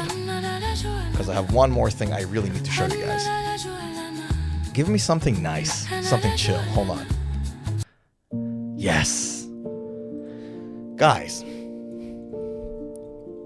I needed this. Hey. This is a special day today because it's Easter, and Easter is always a special one. So before we do anything else on the stream, I wanted to thank you guys a world for joining me on a special day today. Every stream we say, time is short. Every stream I say how we're not getting any younger, how we're not getting our seconds back, and you know how spending time doing things you love is precious. Today, because it's Easter, and the Lord's risen, it's about the gift of life. It's about so much, man. Like I don't know how to word it. It's just about all the gifts we have in our lives, and I just wanted to give you guys a special thank you. You know, you guys helped me celebrate the incredible gift of human creativity and what we can do with our guitars and create things, creativity. You know what I mean? And all of you guys, in your own way, all of us have a gift. And you guys, you know, by playing your guitars and you know, channel that creativity out. You guys create too. And if that's not a noble endeavor, I don't know what is, to create.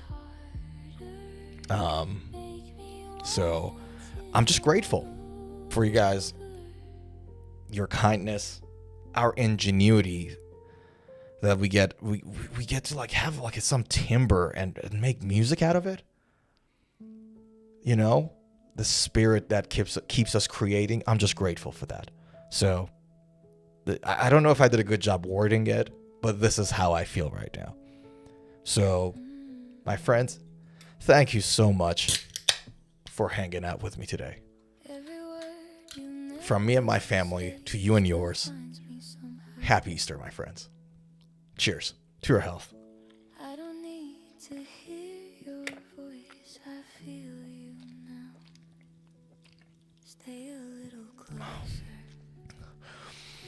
Zuhair says Monster? No. Dorothea was right. Pepsi Max. Yes, sir. So yeah. What a lovely day. What a great day to be alive and doing what we love to do. Yeah. Bless you all, man. Blessings to you all. So, yeah. All right, I'm getting the feelings. Let us jump to the next item on the docket, and then I'll let you guys go and enjoy your rest of the Easter. Shall we jump to the next item? Let's do it. Before that, I think I got a question from Bobby, but it's not popping up yet. Hold on. There we go. Les Pauls have a tilt in the neck to match the two-nomatic bridge. So does it mean a Strat or Jazzmaster body with a two-nomatic bridge needs a neck shim to tilt the neck? That's a good point. I from my understanding, that's actually backwards, the other way. So Les Pauls don't have a tilt in the neck to match the two-nomatic. They have a two-nomatic to match the tilt in the neck.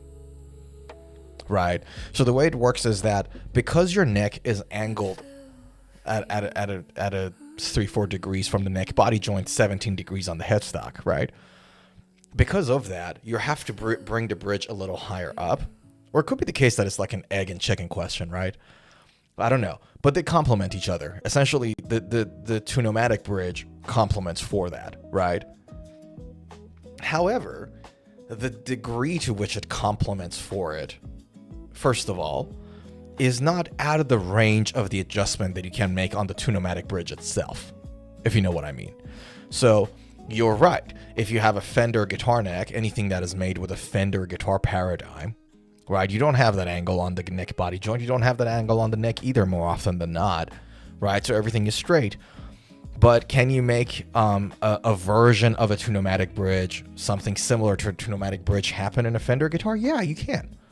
Right? You can have something that is smaller and lower, and you can just lower it down.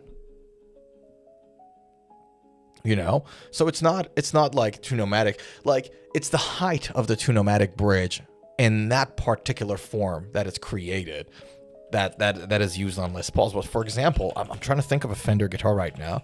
I think it's the Fender Deluxe Tele. I think what's his face? Kingfish uses. Maybe that one has a, hold on, I could be wrong.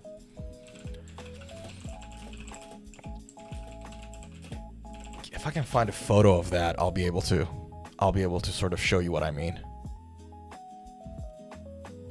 Oh, there we go. That's like a nice sample of it.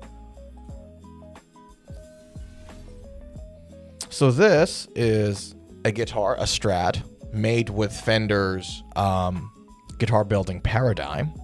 However, as you can see, it has something similar to a Tune-O-Matic bridge, right? You could lower the saddles, you could lower the bridge, and it'll work just fine. Or you can use something smaller that's not exactly Tune-O-Matic. It's like Tune-O-Matic, but a tiny version of it, a smaller version, a shorter version of it, and it works just fine, right? So Tune-O-Matic, and by the way, so Tune-O-Matic is the thing that Gibson uses, right? There are a whole bunch of other manufacturers that have produced something that looks like Tune-O-Matic, is just of different sizes. So yeah, you can put something like that on a Fender if you want to. Yeah. Zuhair says, gotta go now. Be good, Sorenzo. Followed your FB page. Thanks, man. Be good. Happy Easter. I'll see you around. Okie dokie. Let's jump on the last item on the docket, shall we? Let's do that. Here we are, and bullseye. So, guys, wanted to talk about the S2 McCarty 549 Thinline. So this is, So this is a PRS S2.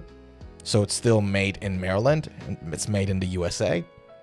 And it's a McCarty model. So the McCarty model's named after Ted McCarty, Paul's mentor, who, you know, was like a big head in, you know, Ted McCarty, right? Gibson, right?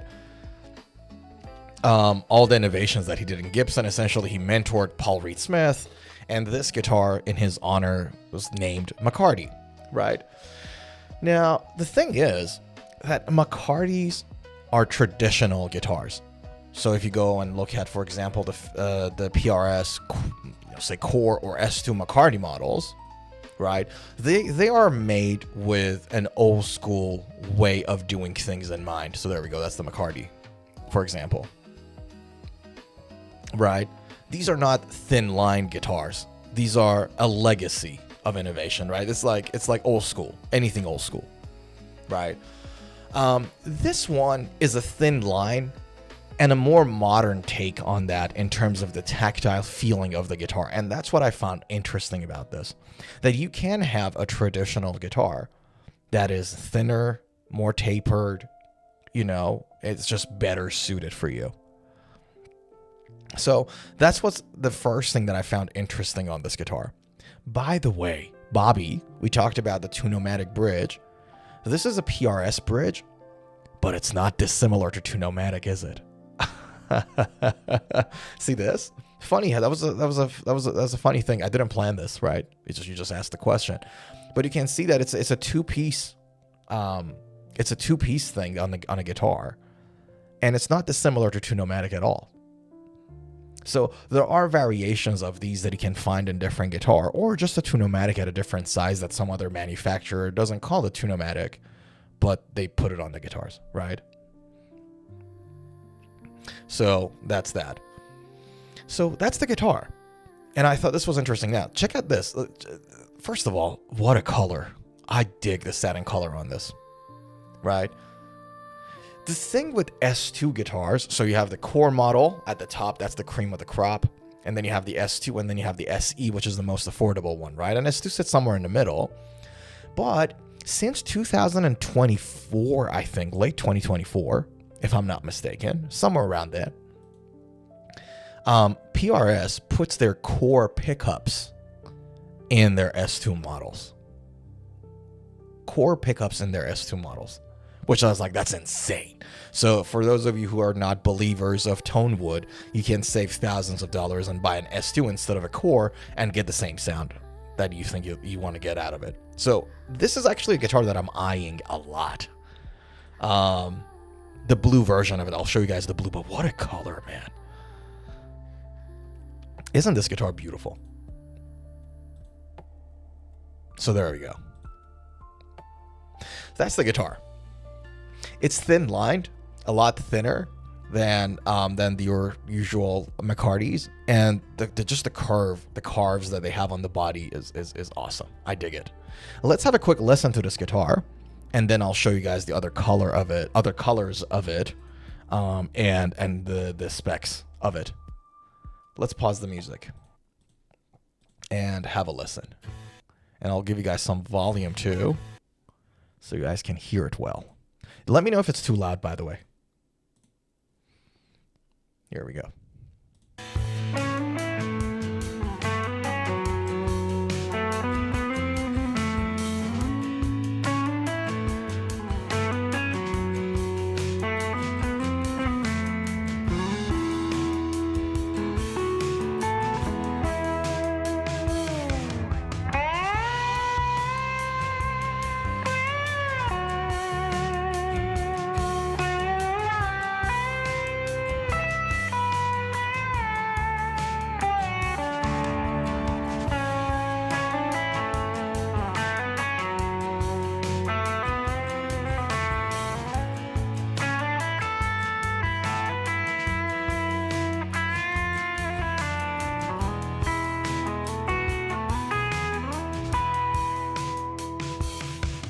Greetings everyone, my name is Brian Ewald and I'm here today in Stevensville, Maryland at the PRS factory, and we're going to have a look and a listen to the S2 McCarty 594 Thinline.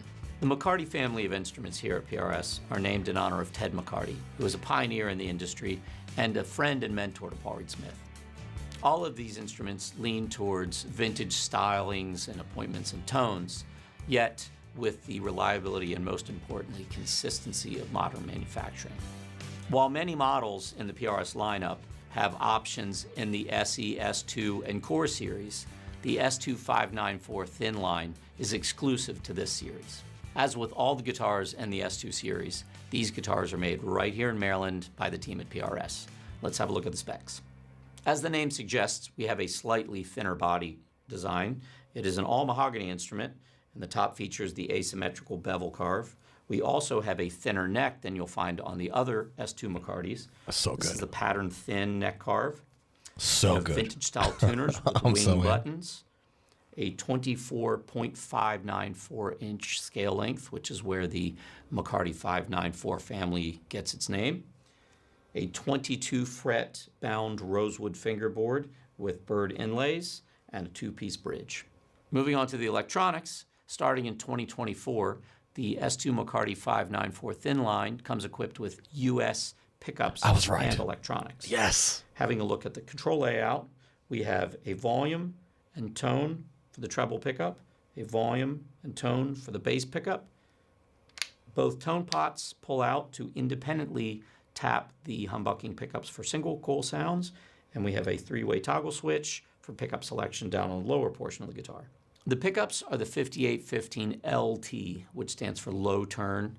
They are a low output, vintage inspired, very warm sounding humbucking pickup, yet tap beautifully for single coil sounds. We'll plug it into the clean channel of the Zander and have a listen. Here is the treble pickup as a humbucker. What a good demo. All right, next. This is coil tap of the same pickup. Okay. This is both pickups, both humbuckers. And both pickups tapped. Wow, okay. That sounds stratty now. The treble pickup as humbucker and the neck pickup tapped. So yeah, take me to the neck. I want to see the neck only. There we go.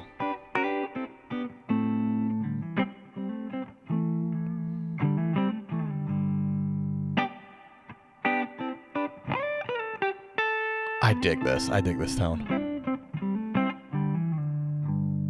I dig the clarity of it. The bass pickup tapped. Okay, please don't be too bright. Nice. Yes.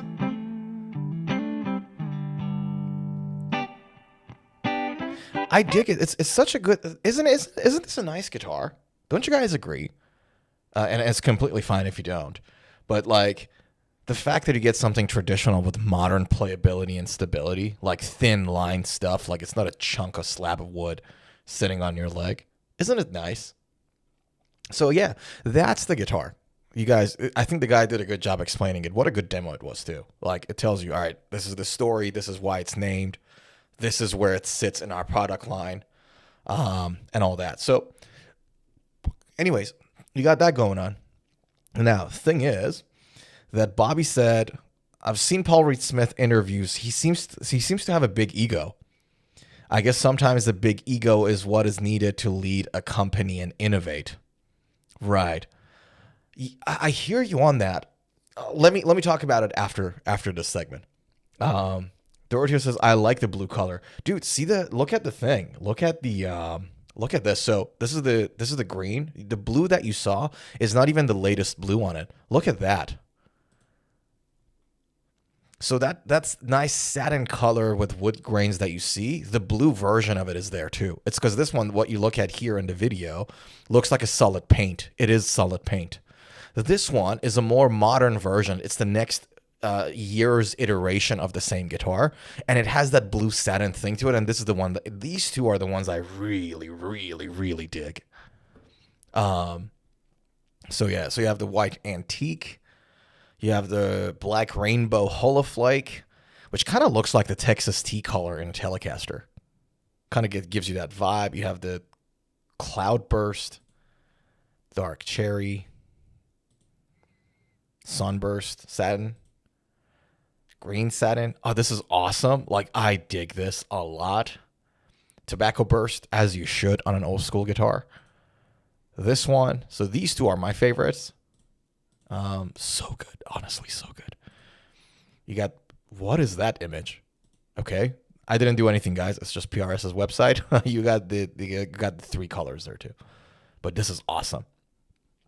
So yeah, that's the guitar. The S2 models, what I was trying to say is that the S2 models have a lot of the S2 models have US pickups since 2024. So if you're buying a PRS secondhand too, make sure it's from like 2025 or late 2024 onwards, so you get the US pickups, the US made pickups.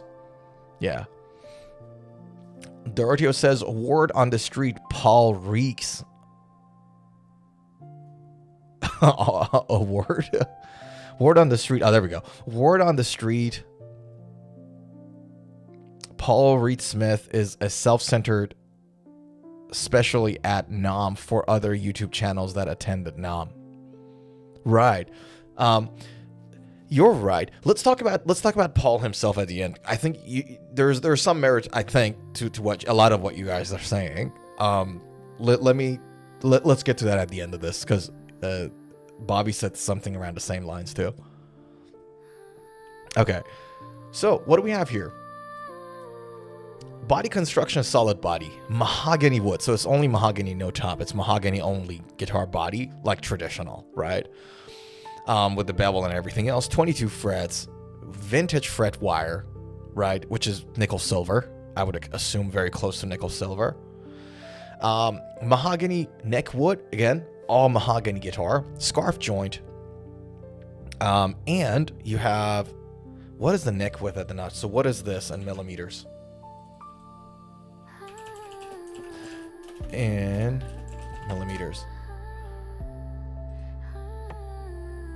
42.8 mils. So 42.8 on the at the nut. That doesn't make any sense. Huh? Is this accurate? Hold on a second. Yeah, no, the width, no, that makes perfect sense. So the nut width is 42.8. There we go. Now that makes perfect sense then. So here we go. And then the neck depth on the first fret is... Funny how some things are in millimeters. So 21. Yeah, so this... The thickness of this neck is like a wizard Ibanez, a little like 21 on the first and then 24 if I'm not mistaken on the 12th. Let's double check. Because if I'm right, the neck is really nice and thin here. 22. The neck is really nice and thin in this guitar. Hell yes. 10-inch fretboard radius, round, rounder than your Les Paul. And then you have a high gloss nitro or a satin nitro finish. So it's nitrocellulose, as most PRS guitars are, US made ones. Two-piece bridge. PRS Phase 3 non-locking tuners. So these are the same ones that they use in a lot of their core models now, Phase 3. With plastic wing buttons. PRS reduced the weight of the wing buttons that they're using there. They believe it increases their neck's resonance. And then you have the US made pickups in there as well. Comes with 1046 PRS strings, standard tuning, and a gig bag. So there we go. That's the guitar that I thought I wanted to share with you guys. I'm really, really into this guitar. Really, really into this guitar. I'm interested. Really, really interested. Imagine if this was a single cut. Because I don't think they have this in single cut. In like thin line single cut. See that? They don't have it. They don't have a single cut version of it. Which is, imagine if this was like shaped like a Les Paul. Oof, baby, it would have been great. But I don't think they got it.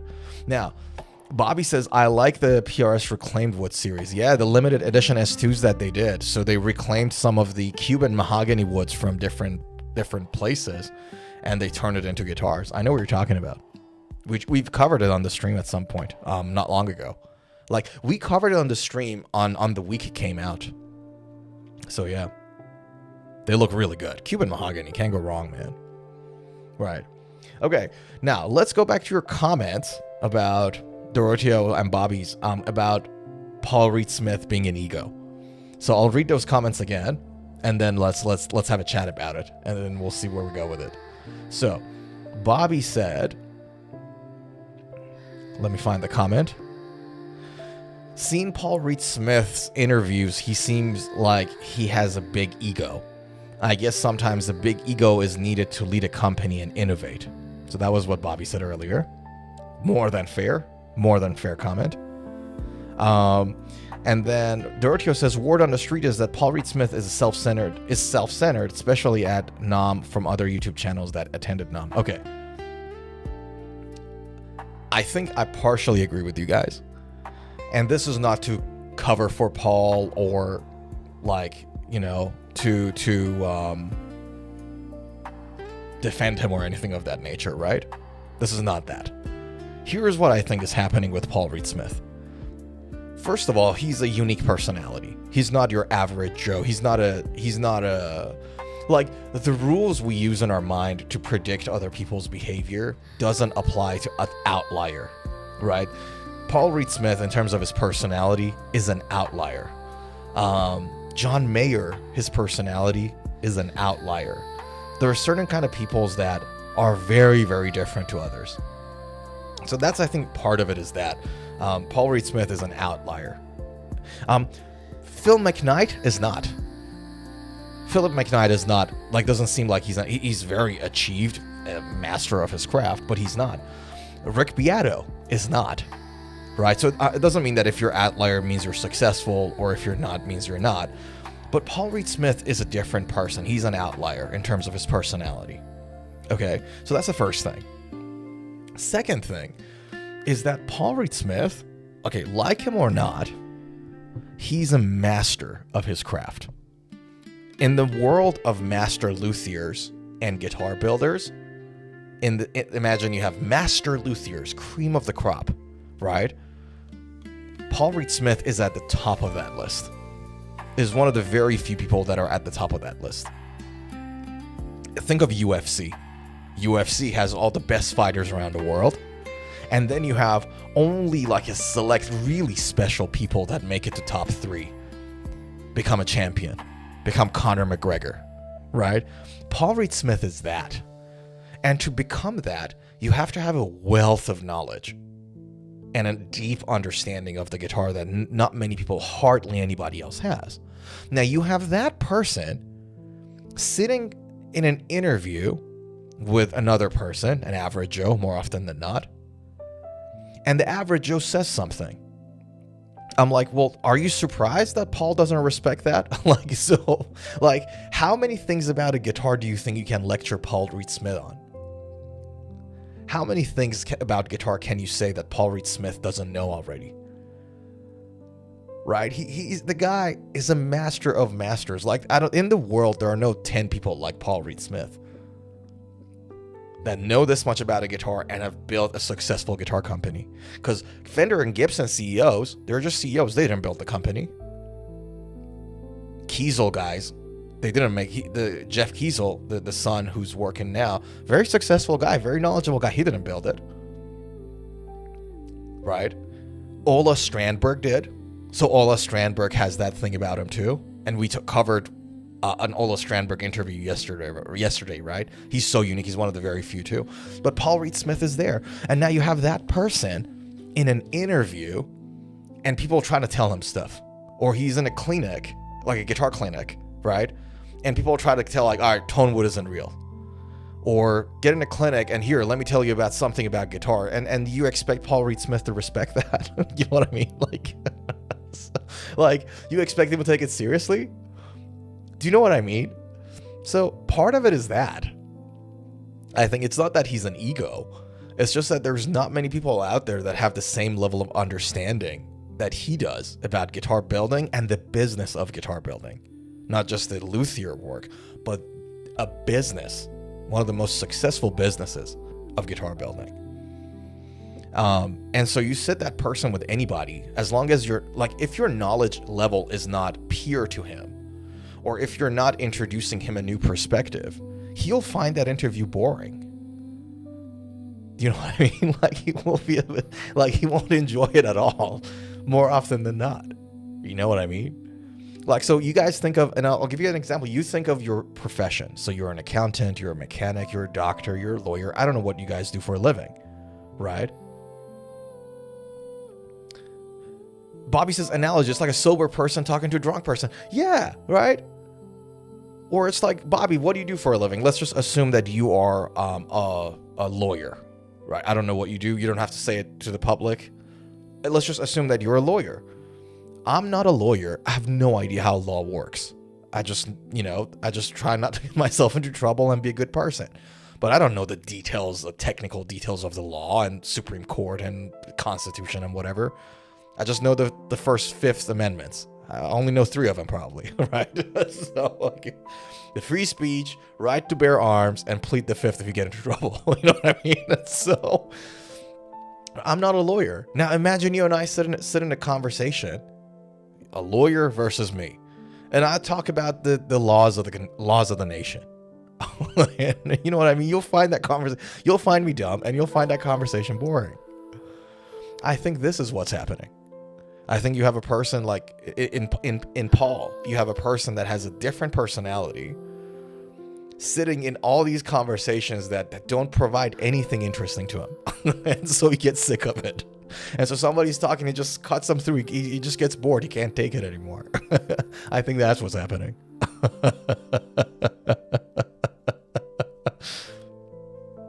Yeah. Zuhair is back. Zuhair says, came back to say I totally needed advice about not looking at fretboard. Thanks. Good night, my friend. Good night, brother. Take a good care of yourself. Yeah. Yeah, Bobby says maybe Paul is tired of the same repetitive, low-level, boring questions of interviewers. Yeah, a lot of it. I promise you a lot of it is that, right? I saw a video, like a phone-recorded video, iPhone recorded video, low quality, it wasn't high quality either, of somebody telling Paul that the tone wood is bullshit. And I'm like, listen, you're allowed to believe whatever you're allowed to believe. It's a free country, freedom of speech. We're all about it. Don't go and tell somebody like Paul Reed Smith that it's bullshit when a guy spent his whole life working on it and mastering that craft. Don't do it. Have the humility to, when you get into a room with these people, to just listen and learn and ask questions, genuine questions, not pointed questions. Yeah. Have that humility. It's good for you. You know, if you guys are, whatever you do in your work, if I come in and I want to learn about it. I won't be like, hey, don't you think this is like this or that? Like, you know, don't you think like you're wrong about this? Like, no, I'll be like, all right, well, what happens there? Teach me something. That should be the approach. Ay, ay, ay. We went on a lot of rants today, didn't we? All right. Guys, I think we're going to leave it here. I think I wanted to see you guys today and celebrate Easter with you guys today. And I like, despite the fact that earlier on the day I had some internet issues, I really wanted to make sure that I retouched the stream, something new there. You know, that's why we had this happening, changes, you know, all the stuff. For Easter, I wanted to make it to Easter so I can celebrate it with you guys a little bit. And I'm happy that I did. So I just can't thank you guys enough for joining me on such a special day. So made it. Yokila says, made it. Rest well, brother. Off to work too. Kick some rare end today, Yokila. Kick some rare end, brother. Hats off to you for working on Easter. Hardworking man. We appreciate you. We respect you for it. Dorothy says, probably. Bobby says, the PRS color earlier looks like a shade of mint green. Yeah, that's right. Bobby says, thanks and bye. Thanks, man. Good seeing you today. And guys, with that said, I mean, what more can I say? Thank you so much for hanging out with me today. Again, happy Easter. We are blessed with the gift of life. The Lord has risen. Cherish every second. Do what you love. Hug a loved one. Tell them you love them. And again, one more time, from me, my family, to you and yours, happy Easters, my friend. Thanks the world again for joining the stream. I will see you in the next video or on the next live stream. And now that we got the poll numbers for the equipment, both of them, I'll be using those and shape the next video. And you'll see it on the channel, hopefully sometime soon. But we'll get to that too. Guys, thanks for hanging out. Take a good care of yourself. Love you all. I'll see you in the next. Your voices in the undertow. I'm rising, but I'm sinking in the echoes. Oh, what a voice. Take care. Happy Easter, everybody.